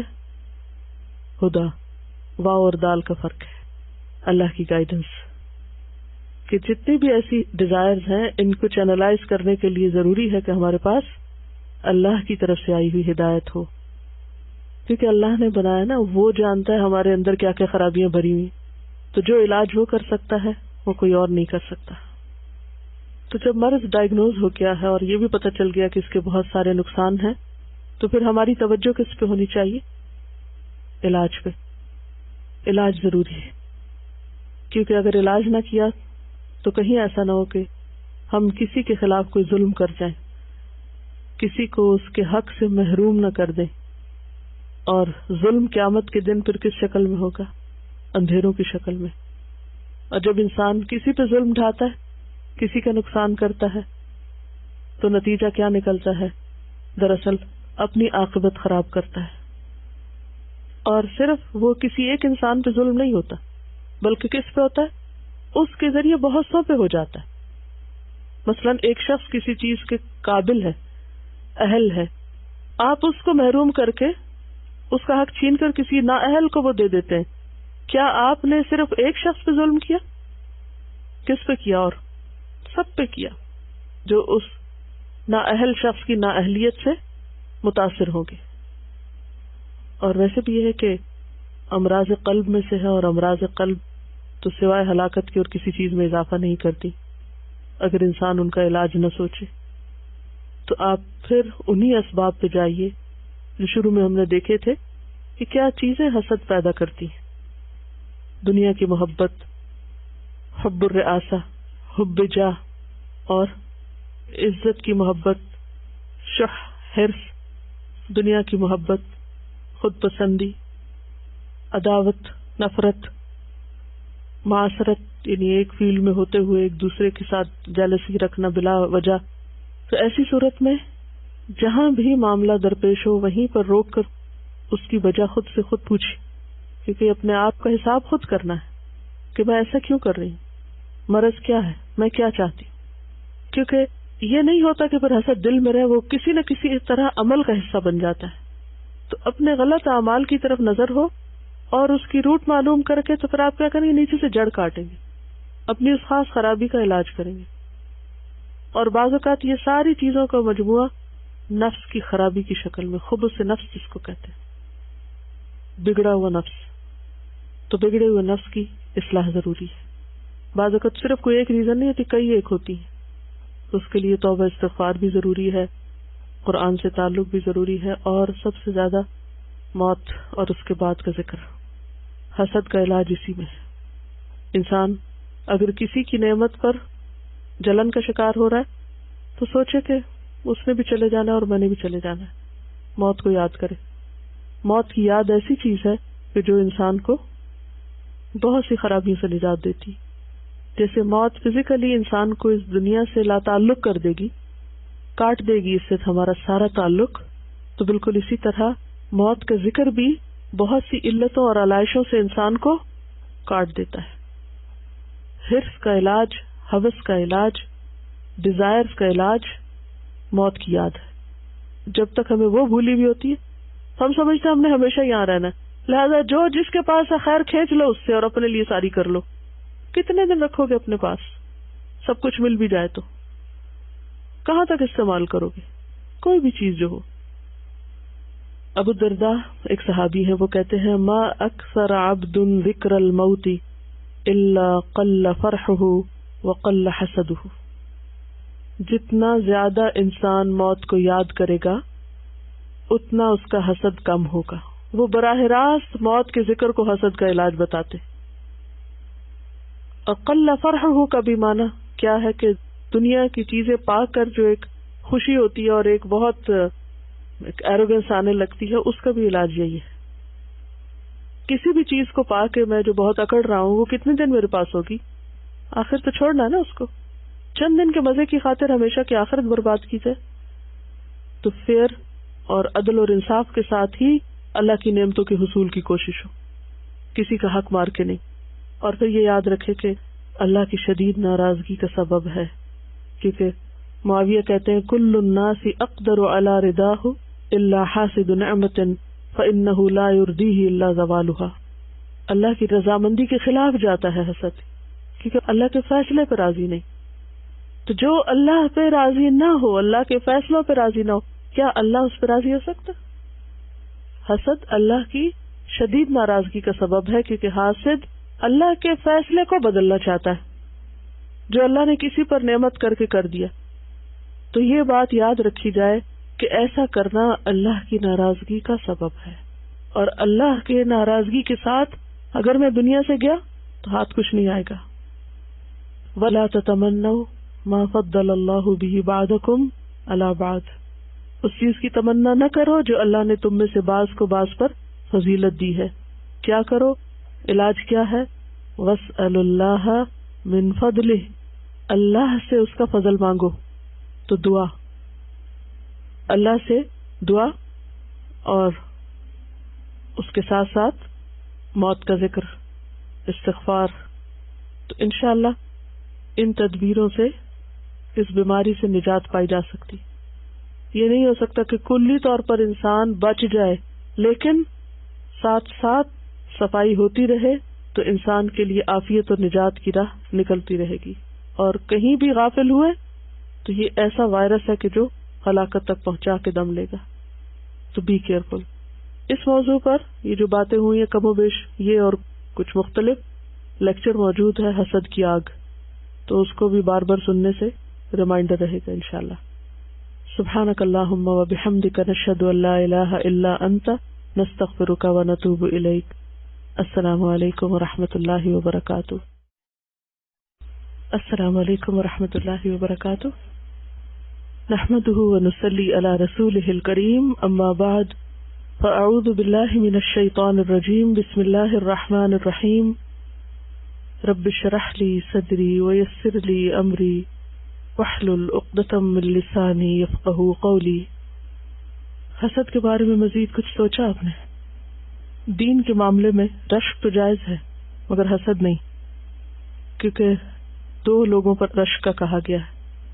ایک وہ جس کو اللہ نے حکمت دی ہو اور وہ اسے صبح شام اللہ کے راستے میں خرچ کرے, اور دوسرے وہ جسے مال. باقی کوئی رشک کے قابل نہیں. کسی کے پاس کتنی بھی بڑی ڈگری ہو یا کتنا بھی وہ مالدار ہو, لیکن اگر وہ خیر کے راستے میں اسے خرچ نہیں کر رہا تو اس کو انوی نہیں کیا جا سکتا. اور دین میں اس کے علاوہ کسی بھی قسم کا رشک یا حسد جو ہے وہ درست نہیں. انسان دین کے معاملے میں اپنے سے اوپر والے کو دیکھے تو صحیح, اس کا تو ہمیں حکم دیا گیا نا کہ دین کے معاملے میں کس کو دیکھو, کس کو آئیڈیلائز کرو, جو تم سے آگے ہے. کوئی آپ سے زیادہ نماز پڑھنے والا ہے تو آپ کو ضرور دیکھنا چاہیے کہ میں بھی ایسا کام کروں اور مجھے بھی اللہ ایسی توفیق دے. کوئی آپ سے زیادہ مال خرچ کرنے والا ہے اللہ کے راستے میں, یا کوئی بھی ایسا کام جو نیکی کا کام شمار ہوتا ہے.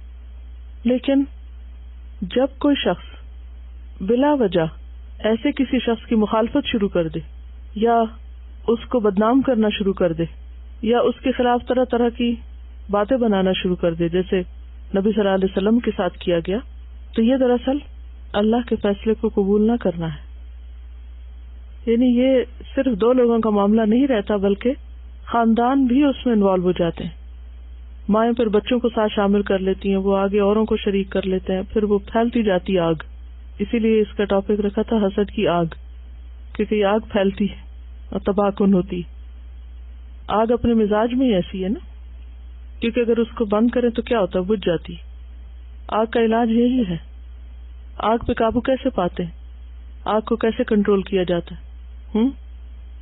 پانی ڈال کر اسے بند کر دو, اسے بند کر دو, اس کی آکسیجن ختم کر دو, اس کو ہوا نہ دو, تو کیا ہوگا, ختم, بجھ جائے گی. غضب کی آگ ہو یا حسد کی آگ ہو, تو ان سب کا علاج کیا ہے کہ انسان اپنے اوپر خود ڈھکن لگائے. سیلف کنٹرول بے حد ضروری ہے. اگر دل میں ایسی کوئی چیز آئے تو اس کو آگے ذکر نہ کرے, آگے ڈسکس نہ کرے, کیونکہ اس سے پھر کیا ہوتا ہے کہ وہ مزید ہوا ملتی اور وہ چیز پھیلتی چلی جاتی اور بالآخر شدید نقصان دہ ہو جاتی. اگرچہ وقتی طور پر ایسا کرنا مشکل ہوتا ہے, لیکن پھر بھی اس کے سوا چارہ کوئی نہیں, کیونکہ بعض اوقات جس شخص کو نعمت ملی ہوتی ہے اس سے صرف وہ ایک شخص نہیں حسد کر رہا ہوتا, بلکہ کیا ہوتا ہے, اس کے علاوہ باقی بہت سارے اس سے حسد کر رہے ہوتے ہیں. اب نتیجہ کیا ہوتا ہے کہ وہ ایک اکیلا رہ جاتا ہے اور باقی پارٹی بن جاتے ہیں. جب ایک دوسرے سے ذکر کرتا ہے تو وہ بھی اسی طرح بھرا ہوا ہوتا ہے, وہ جواباً اس کو اور ہوا دیتا ہے, پھر وہ مزید آگ بھڑکتی, پھر وہ اگر کسی تیسرے سے بات ہوتی تو وہ بھی ساتھ میں ملا دیتے. اب یہ شخص جس نے آغاز کیا یہ اپنے آپ کو جسٹیفائی کرنے لگتا ہے کہ میں ٹھیک کہتا ہوں نا, سب کا یہی خیال ہے, سب میرے ہم خیال ہیں. اور اس طرح غلط ہوتے ہوئے انسان اپنی غلطی کو ریئلائز نہیں کرتا, اور پھر اس پر توبہ اور اس کی اصلاح کی تو ضرورت محسوس نہیں ہوتی, کیونکہ کوئی بھی صاحب نعمت انسان ہی ہوتا ہے, اس میں کمی کمزوری ضرور ہوتی, کس میں کوتاہی نہیں. ہم میں سے کون دعویٰ کرتا ہے کہ وہ بالکل ہی پاک صاف ہے یا ہر لحاظ سے کامل ہے. ہر شخص کے اندر کمزوریاں, ہر شخص کے اندر غلطیاں, لیکن یہ انتہائی غلط بات ہوتی کہ صرف کمزوریوں کو ہی ہائی لائٹ کیا جائے اور دوسرے کی خیر کی طرف نظر ہی نہ رکھی جائے. تو وہ مکھی کا رول جو ہے, شہد والی مکھی کا رول اور گندی مکھی کا رول, اس میں سے ہمیں اپنے لیے خود سوچنا ہے کہ ہمارا کیا رول ہے. ہم شہد کی مکھی کی طرح پھول کے اس حصے پہ بیٹھ کے جہاں سے کوئی فائدہ مند چیز حاصل ہوتی ہے کسی بھی انسان سے, وہ لیتے ہیں. کسی کی بھی صحبت, کسی کی بھی کمپنی, کسی کے بھی وجود سے آپ کو فائدہ پہنچ سکتا ہے. آپ اسے خیر پہنچائیں, وہ آپ کو خیر پہنچائے, باوجود اس کے کہ اس کے اندر غلطیاں بھی ہوں اور کمی کوتاہی بھی ہو. تو ایک تو یہ رول ہے, اور دوسرے کیا ہے, گندی مکھی کا رول, کہ آپ ہر ایک کے اندر صرف خامیاں ہی ڈھونڈتے جائیں, انہی پہ جا کے بیٹھے, اسی کو ہی آپ جا کے ہٹ کریں. تو اس سے کیا ہوگا, کیا شک کریں گے, کیا لے کے اٹھیں گے. تھوڑی دیر کے لیے سوچئے, کسی بھی دوسرے شخص سے آپ جب تیسرے کی برائی کرنے لگتے ہیں, دو لوگ کسی تھرڈ پرسن کی برائی کر رہے ہوتے ہیں, جب وہ الگ ہوتے ہیں کیا لے کے اٹھتے ہیں, کیا اس کے سوا کچھ جو ایک گندی مکھی لے کے اٹھتی. سوچئے تھوڑی دیر کے لیے اس بات کو, اگر سمجھ آئی ہے تو. اس سچویشن کو ویژولائز کریں نا. سینس آف اچیومنٹ نہیں ہوتی, سینس آف لاس ہوتا ہے کہ کچھ کھو دیا ہے. منفی سوچ لے کر اٹھتے ہیں, غم لے کر اٹھتے ہیں, زخم ہرے کر کے اٹھتے ہیں. بظاہر آپ کیا سمجھ رہے ہوتے ہیں کہ آپ اپنے کتھارسس کر رہے ہیں, آپ اپنے مداوع کر رہے ہیں اپنے غم کا. وہ اضافہ تو ہوتا, کم نہیں ہوتا. بہتر کیا ہے, جس سے آپ کو شکایت ہے اس سے براہ راست بات کر لیں.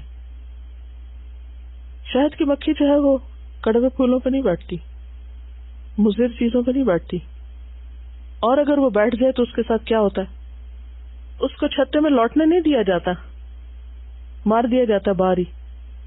اگر وہ خراب قسم کا رس چوس کر آئے، غلط چیز پر بیٹھ کر آئے، زہر لے کر آئے، تو وہ پھر اپنے مقام پہ نہیں لوٹ سکتی. ختم. That's it.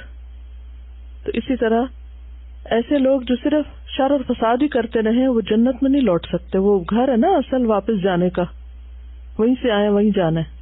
آدم علیہ السلام وہیں سے آئے نا، تو اولاد نے وہیں جانا ہے، لیکن اسی صورت میں جب اچھے اعمال لے کر جائیں، صالح اعمال لے کے ساتھ جائیں. یہ انہوں نے بستان سعدی سے حکایت لائی ہے. حضرت سعدی بیان فرماتے ہیں کہ جس زمانے میں میں مدرسہ نظامیہ بغداد میں پڑھتا اور پڑھاتا تھا، میرا ایک ساتھی میرے حسن بیان اور نکتہ آفرینی کے باعث مجھ سے بہت حسد کرتا تھا. یعنی جو کلاس کمنٹس ہوتے ہیں اور مختلف نکتے نکالتے. ایک دن میں نے اپنے استاد محترم سے کہا کہ فلاں شخص میرے لیے پریشانی کا باعث بنا ہوا ہے، یعنی مجھے تنگ کرتا ہے مجھ سے حسد کر کے، وہ میرے کمال کے باعث مجھ سے حسد کرتا ہے. استاد محترم نے یہ بات سنی تو خفگی کا اظہار فرمایا اور کہا، حیرت ہے تو اس کے گناہ سے تو آگاہ ہو گیا کہ وہ حسد کرتا ہے، لیکن اپنے بارے میں نہ سوچا کہ تو بھی غیبت جیسے گناہ کا ارتکاب کر رہا ہے.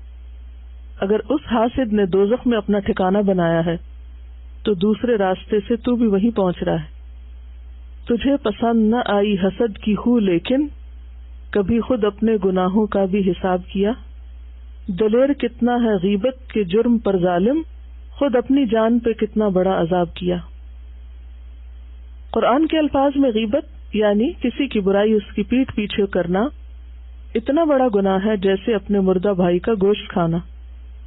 لیکن صورتحال یہ ہے کہ اچھے خاصے دیندار لوگ بھی اس گناہ کا ارتکاب نہایت بے تکلفی سے کرتے ہیں. سعدی نے اپنی زندگی کے اس واقعے میں اس گناہ کی طرف توجہ دلائی ہے. غیبت کے سلسلے میں نبی صلی اللہ علیہ وسلم کی حدیث ہے کہ ایک صحابی نے سوال کیا، یا رسول اللہ صلی اللہ علیہ وسلم، اگر وہ عیب اس شخص کی ذات میں موجود ہو تو کیا پھر اس کے بیان سے ہم گناہگار ہوں گے؟ ارشاد ہوا، اگر کوئی عیب کسی کی بات میں نہ ہو اور اس سے منسوب کیا جائے تو اتہام یعنی الزام ہوگا. غیبت یہی ہے کہ کسی کی برائی اس کی عدم موجودگی میں بیان کی جائے، کیونکہ اس سے پھر آگے کئی اور خرابیاں شروع ہو جاتی ہیں نا. یہاں پر کسی نے لکھا ہے حاسد اور متکبر کے ٹریٹس اور پھر اس کے بعد مومن کا ایٹیٹیوڈ کیا ہوتا ہے. Dearest and respected Ustaza, Assalamu alaikum. I hope you are well by the grace of Allah. I was thinking about the last 2 chapters of Husn Akhlaq, and I felt that being a mu'min is not easy at all, because it is not a part-time job, but a full-time job. A mu'min needs to be constant in checking and analyzing himself. So many thoughts cross our minds, so many feelings go through our heart, and we simply brush them off, thinking nothing of them at all. But a mu'min is not like that. He is in red alert mode at all times. The most important lesson I learnt from both these chapters are that if I want to be a mu'min at the level of ihsan, then I need to be constantly checking each and every intention, thought and action, especially in relation to hasad and kibr. One extreme is hasad, always interested in what others have. The other extreme is kibr, only thinking about oneself. یعنی حسد میں آپ صرف اور صرف دوسروں کے بارے میں سوچتے رہتے ہیں کہ اس کے پاس یہ ہے، اس کے پاس وہ ہے، اور کبر میں صرف اپنے بارے میں ہی سوچتے ہیں. While a mu'min is a balanced personality. I thought of a few examples of how these two feelings are on opposite ends, while the attitude of a mu'min stands firm in the middle. Hasad, when someone is praised, he feels bad and wishes bad for the other. Mutakabbir, when he is praised, he feels exultant. یعنی حاسد کے سامنے جب کسی اور کی تعریف کی جائے تو وہ برا فیل کرتا ہے، اور متکبر جب اس کی اپنی تعریف بیان کی جائے تو وہ بہت ہی اچھا فیل کرتا ہے، بہت ہی پھول جاتا ہے. مومن's attitude balanced and moderate. When anybody is praised, he remembers Allah and says Alhamdulillah and reads the dua for when a person is praised. Then hasad, When the other receives a ni'mat that he wanted, he wishes bad for the other person. Mutakabbir, when he receives a blessing, he feels that it is because of his own efforts and doings. And Mu'min's attitude is, when anyone receives a blessing, a Mu'min turns to Allah, thanking Him and praising Him alone. Hasid, his eyes are always looking at what others have and never at his own blessings. Mutakabbir, his eyes are constantly admiring himself and looking down on others.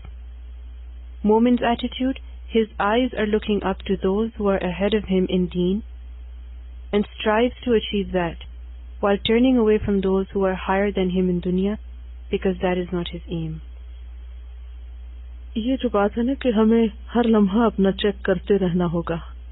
It's not a part time job, کیونکہ زندگی کے ہر لمحے کا حساب ہو رہا ہے نا، ہر لمحے کا اجر اور جزا لکھی جا رہی ہے، یا سزا، جو بھی انسان اچھا یا برا کرتا ہے. اور اس معاملے میں جتنا انسان اپنا خود خیر خواہ ہو سکتا ہے، کوئی اور نہیں ہو سکتا. اپنے اندر حسد کا پتہ لگانے کے لیے اپنی گفتگو کا ہمیں جائزہ لینا چاہیے. مثلاً اگر کسی نے کوئی کام کیا اور اچھا کام کیا لیکن ساتھ کچھ غلطیاں بھی ہو گئی اس سے، تو ہم کس چیز کا پلہ بھاری رکھتے؟ ہمارے ہاتھ میں اس وقت میزان ہوتی ہے نا، اس میزان میں آپ آنے والے کو تولتے، اس کی حسنات بھی ہوتی ہیں اور اس کی سیئات بھی ہوتی ہیں، یا اس کی اچھی باتیں بھی ہوتی ہیں اور اس کی خراب باتیں بھی ہوتی ہیں. اب ایسے میں جب ہم بات کرتے ہیں تو کیا بات کرتے ہیں؟ کیا ہم اس کی اچھائی پر بھی توجہ رکھتے ہیں یا صرف ہم دوسری طرف کی بات ہی کرتے ہیں؟ اہل مکہ کو، مکی صورت ہے نا، اہل مکہ کو نبی صلی اللہ علیہ وسلم کی بہت سی باتوں کا، بہت سی اخلاقی خوبیوں کا معلوم تھا یا نہیں؟ 40 سال ان کے اندر گزارے تھے، برتاؤ کیا ہوا تھا. ایک تو یہ ہوتا ہے نا دور سے باہر سے کوئی شخص آئے تو اس کا نہیں پتا ہوتا، اور ایک وہ ہے جو 40 سال آپ کے بیچ میں رہا اور آپ نے برتاؤ کیا اور برتاؤ سے ثابت شدہ ہے کہ وہ ایک اچھا انسان ہے. جس وقت وہ نبوت کا دعویٰ کرتا ہے تو آپ اس پر ایسی باتیں شروع کر دیتے ہیں، بل قالوا اضغاث احلام بل افتراہ بل ہوا شاعر، چن چن کے ایسی باتیں بناتے ہیں اس کے خلاف.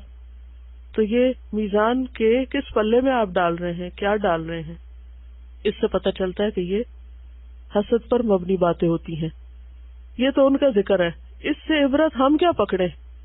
ہمیں اپنے عملی رویے میں کیا لانا ہے؟ کسی نے اگر کوئی اچھا کام کیا ہے تو اس کو اپریشیٹ کرے، اور اگر کسی کو آپ کو کرٹیسائز کرنا بھی ہے ضرورت کے تحت کسی مقصد کے، اول تو وہ مقصد ہونا چاہیے. بلا وجہ کا اللہ نے ہمیں نہیں مقرر کیا کہ ہم لوگوں کے اوپر تبصرے کرتے پھریں. یہ کیا ہوا؟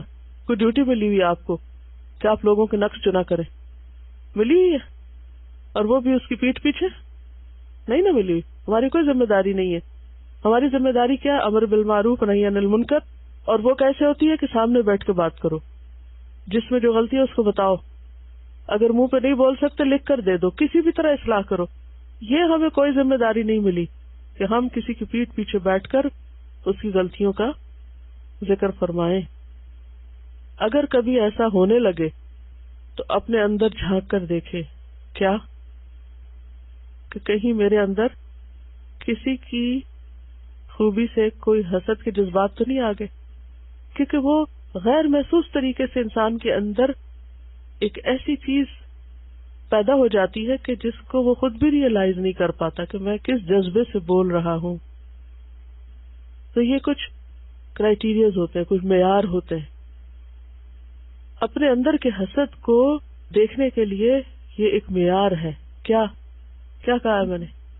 کہ کسی کی تعریف ہو رہی ہو تو میرا رویہ کیا ہوتا ہے، میرے دل کی حالت کیا ہوتی ہے، میری زبان کیا بولتی ہے، کیا میرے منہ سے بھی اس کی کوئی بھلائی کی بات نکلتی ہے، یا میں صرف ایک منفی انداز میں اس کی خامیاں ہی چن سکتی ہوں. یا تو آپ کو کسی نے مقرر کیا ہو نا کہ جو بھی آ رہا ہے اس کے سامنے اس کی اصلاح فرما دے.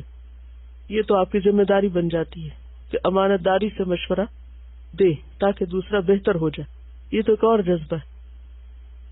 لیکن یہاں سے اگر آپ گھر جائیں اور کھانے کی ٹیبل پہ بیٹھ کے کہے کہ اصفیہ نے کچھ بہت اچھا نہیں پڑھا تھا، تو کیا یہ جائز ہوگا؟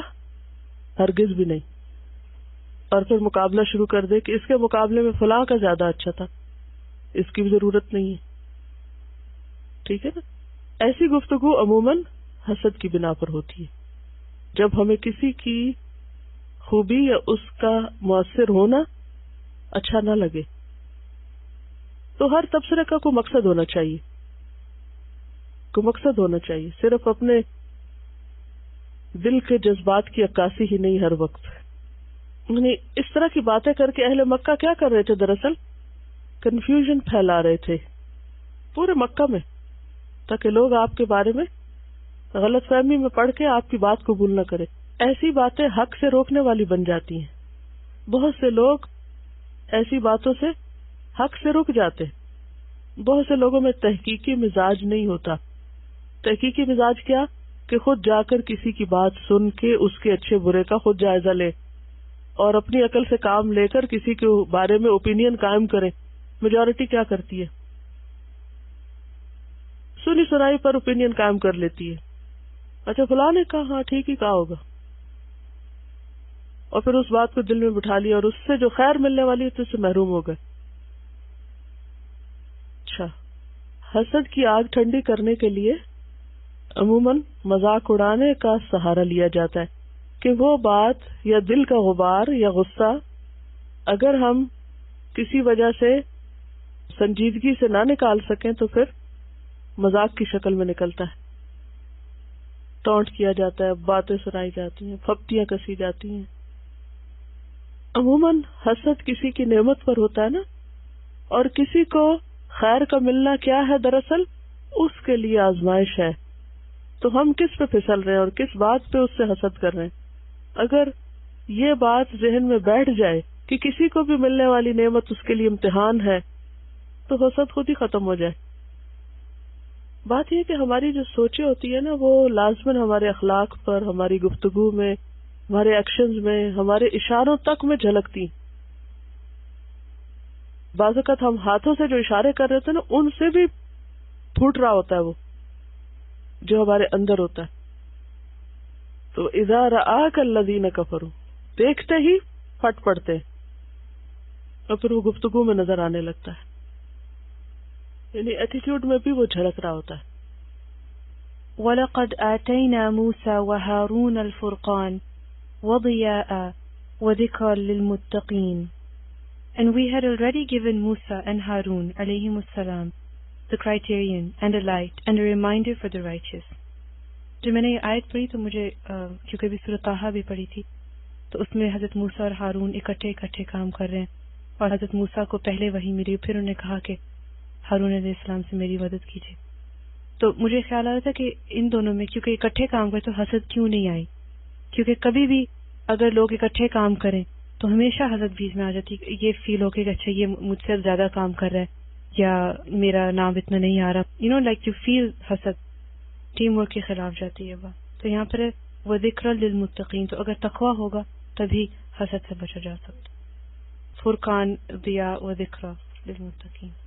تو اس سے پتہ چلتا ہے کہ اگر کسی کے پاس فرقان ہے، اور فرقان کس سے ملتا ہے؟ قرآن سے ملتا ہے، روشنی ہے، کیونکہ حسد ایک دل میں اندھیرا پیدا کرتا ہے نا، اور ذکر نصیحت ہے، یاد دہانی ہے، تو انسان ایسے شر سے بچ سکتا ہے. لیکن یہ چیز کتنی کامن ہے، حتیٰ کہ دین کے نام پر بھی جب لوگ اکٹھے ہوتے ہیں تو ان کے درمیان شیطان ایسے خیالات پیدا کر دیتا ہے، وہ ایک دوسرے کے مقابلے پر اتر آتے ہیں یا ایک دوسرے کو لیٹ ڈاؤن کرنے کی کوشش کرتے ہیں یا دوسرے کو پیچھے کر کے خود سامنے آنا چاہتے ہیں، چاہے صلاحیت ہو یا نہ ہو. کس کا نقصان ہوتا ہے؟ ہمارا تو ہوتا ہی ہے، دین کا بہت بڑا نقصان ہو جاتا ہے. دین ایک مذاق بن جاتا ہے، دوسروں کے لیے کھیل بن جاتا ہے. پھر دوسرے لوگ جو دین نہیں پڑھے ہوتے دینداروں کے ایسے رویے سے متنفر ہو جاتے ہیں کہ انہوں نے قرآن پڑھ رکھا ہے. ہاں بعض اوقات لوگ قرآن پڑھتے ہیں، ان فرقان نہیں ہوتا ان کے اندر. قرآن کو ایک کتاب کے طور پہ پڑھ لیا جاتا ہے، قرآن ان کو روشنی نہیں دیتا. تو یہ اللہ کا خاص کرم ہوتا ہے کسی پر کہ اس کو قرآن ایک ایسا فرقان دے، ایسی روشنی ملے کہ وہ اپنی غلطیاں دیکھ سکے، اپنی خامیوں پہ نظر ڈال سکے. اور جب تک اپنی خامیاں نظر نہ آئے اور انسان دوسروں کو بلیم کرتا رہے تو اصلاح نہیں ہو سکتی. اپنے آپ سے پوچھئے کہ دین کا کام کرتے وقت آپ کے اندر یہ بات کس درجے میں ہوتی ہے کہ میں اوروں کو بھی ساتھ شریک کروں، اوروں کو بھی حصہ دوں، اور بھی میرے ساتھ ملے، اس تک بھی خیر پہنچ جائے، یا ہم ساری خیر خود ہی سمیٹنا چاہتے ہیں. حالانکہ اگر ہمارا اس حدیث پر ایمان ہو کہ الدال علی الخیر کفاعلہ، ہم نے اگر خود کوئی کام نہیں بھی کیا اور صرف کسی کو کام پہ لگا دیا کہ تم کر لو، کیا ہمیں وہ اجر نہیں ملے گا جو ہمارے لگانے سے کسی نے کرنا شروع کر دیا؟ پھر ہم ہر کام خود ہی کیوں کرنا چاہتے ہیں؟ کیا ہم ہر کام خود کر سکتے؟ نہیں ہو سکتا. ہمیں لازماً دوسروں کو شریک کرنا ہے. اور دوسروں کو کیسے شریک کیا جا سکتا ہے؟ ان پر اعتماد کر کے، انکریج کر کے، ان کی غلطیوں کو معاف کر کے، ان کی اچھی خوبیوں کو اپریشیٹ کر کے، ان کی قربانیوں کی قدر کر کے. تو پھر آپ ایک نہیں، آپ کے ساتھ بہت سارے لوگ شریک ہو جائیں گے، بہت سارے آپ کے ساتھ چلیں گے. لیکن اگر آپ ہر کام خود ہی کرنا چاہیں تو اس کا کیا نقصان ہوگا؟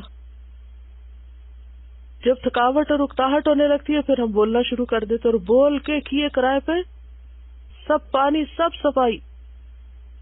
لا تبطلوا صدقاتکم بالمن والاذى، من اور اذا سے صدقات ضائع ہو جاتے ہیں. سب کچھ کر لیا، تھک گئے آپ، اور ایک جملہ بول دیا، کیا ہوا؟ سب گیا، برابر ہو گیا. وہ ایک عورت کی مثال ہے نا قرآن مجید میں، کیا؟ سوت کاٹنے والی، کہ صبح سے شام تک سوت کاٹتی اور پھر اپنے ہی ہاتھوں سے توڑ پھوڑ کے پھینک دیتی. تو اصل خرابی پھر وہی ہے نا، کبر والی، کہ جب آپ اپنے آپ کو دوسروں کے مقابلے میں بڑا بنانا چاہیں، بڑا ثابت کرنا چاہیں، حالانکہ بڑائی وہ ہے جو اللہ کسی کو دے دیتا ہے. اور بڑائی کا راز دو زمانہ نہیں ہے، بڑائی کا راز ہے تواضع. من تواضع للہ رفعہ اللہ، اللہ خود اس کو آگے لے آئے گا، اللہ اس کو خود بڑا کر دے گا. لیکن اگر آپ نے دوسروں کو دھکا دے کے خود آگے آنا چاہا تو نتیجہ کیا ہوگا؟ وہ بھی کھل جائے گا. مل کر کام کرنے کا ایک بڑا فائدہ یہ ہے کہ ہم دوسروں سے سیکھتے بھی ہیں، اور سیکھنے کے بھی دو طریقے. ایک تو یہ ہے کہ دوسرے اگر ہم سے اچھا کر رہے تو ان کا طریقہ ہمیں پتہ چل جاتا ہے. دوسرے کہ اگر ہم میں کوئی غلطی ہے تو دوسرے کے بتانے سے وہ کھلتی ہے. اکیلے تو اپنی غلطی بھی نظر نہیں آتی بعض اوقات انسان کو. کام وہی ہوتا ہے، بعض اوقات ہم ایک مشکل ترین طریقے سے کر رہے ہوتے ہیں، طویل ترین طریقے سے کر رہے ہوتے ہیں، اور دوسرا ہمارے سامنے اس کو تھوڑے سے وقت میں کر دیتا ہے اور ہم اس سے بہتر چیز سیکھ لیتے ہیں. عموماً حاسد جو ہوتا ہے وہ کمپلینٹس بہت کرتا ہے. حاسد کو شکایتیں بہت ہوتی ہیں، بندوں سے بھی ہوتی ہیں اور اللہ سے بھی ہوتی ہیں. مثلاً اللہ سے کیا شکوے ہوتے ہیں؟ ہمیں یہ سب کیوں نہیں ملا جو اوروں کو ملا. ام یحسدون الناس علی ما آتاہم اللہ من فضلہ. لیکن کسی کو حق نہیں کہ وہ اللہ سے کوسچن کرے کہ مجھے فلاں چیز کیوں نہیں دی. یعنی حسد سے آپ کے اپنے اندر ہی ایک بے-چینی اور تکلیف اور غم اور دکھ، جلن اور کڑھن، اور اس کا حل اور علاج کسی کے پاس نہیں ہوتا، کسی کے پاس نہیں ہوتا، الا یہ کہ آپ خود فیصلہ کریں کہ آپ کو اس سچویشن سے باہر آنا ہے. اور اگر آپ باہر آنا چاہیں گے تو بہت سے دروازے کھلے ملیں گے آپ کو کہ آپ اپنی اس مصیبت سے باہر نکلیں اور کچھ اور کریں. جو دنیا میں اتنی اپرچونٹیز ہے، اتنے امکانات ہیں. عموماً کیا ہوتا ہے کہ حسد میں آپ کسی ایک شخص سے مقابلہ لگا کے بیٹھ جاتے ہیں اور آپ سمجھتے ہیں اگر میں اس سے آگے ریس میں نہ نکلا تو شاید یہ this is the end of the world. حالانکہ آپ اس کو چھوڑ دیں وہاں ریس لگانے کے لیے، اور آپ وہ رستہ چھوڑے، وہ جگہ چھوڑے، وہ کام چھوڑے، اور کسی اور کام میں اپنے آپ کو لگائیں جہاں آپ زیادہ بہتر طور پر کام کر سکیں. پھر Olympics میں جب یہ لوگ ریس لگاتے ہیں تو they're just going around and around in a circle. If you were to run that same distance, you'd actually get somewhere. کچھ لوگ زندگی میں صرف گول گول گھومتے رہتے اور کہیں بھی نہیں پہنچتے، اور وہ کیا سمجھتے کہ وہ بہت محنت کر رہے ہیں، بہت کام کر رہے ہیں، لیکن وہ ایک وشس سرکل کے اندر ہی اپنی صلاحیتیں ضائع کر رہے ہوتے ہیں. جو بس آس پاس نظر آتے ہیں انہی سے مقابلے بازی میں لگے رہتے ہیں، حالانکہ کرنے کے کام بہت سے ہوتے ہیں. اگر آپ سمجھتے ہیں کہ ایک شخص آپ کے آگے آپ کا راستہ روک کے کھڑا ہو گیا اور نہیں کرنے دے رہا تو دوسرے راستے پہ چلے جائیں، کچھ اور کر لیں، لیکن اپنے آپ کو جلا اڑا کے اپنا نقصان نہ کریں. کبھی بھی اپنے آپ کو غم زدہ نہ ہونے دیں اور نہ ہی اپنے آپ کو کسی ایسی مصیبت میں مبتلا کریں کہ آپ کے لیے نیکی اور خیر کے دروازے بند ہو جائیں. صبر سے کام لیں اور ہمیشہ دیکھیں کہ اس سے نجات کا ذریعہ کیا ہے. وَمَن يَتَّقِ اللَّهَ يَجْعَل لَّهُ مَخْرَجًا، جو اللہ سے ڈرے گا اللہ اس کے لیے دروازہ کھول دے گا. وَيَرْزُقْهُ مِنْ حَيْثُ لَا يَحْتَسِبُ، اور اس کو وہاں سے رزق دے گا جس کا وہ حساب بھی نہیں کر سکتا، گمان بھی نہیں کر سکتا. بہت سے لوگ لوگوں کے رویے سے نالاں ہوتے ہیں، تکلیف میں ہوتے ہیں اور پھر اسی پہ جلتے کڑتے رہتے ہیں، وہ ساری انرجی وہی ضائع کر دیتے ہیں. کچھ اور کیجئے اور اپنے آپ کو اس دلدل سے نکالیے، اور یہ فیصلہ آپ کو خود کرنا ہوگا، کوئی اور آپ کے بہاف پہ نہیں کر سکتا. سبحانک اللہم و بحمدک، نشہد ان لا الہ الا انت، نستغفرک و نتوب الیک. السلام علیکم و رحمۃ اللہ وبرکاتہ.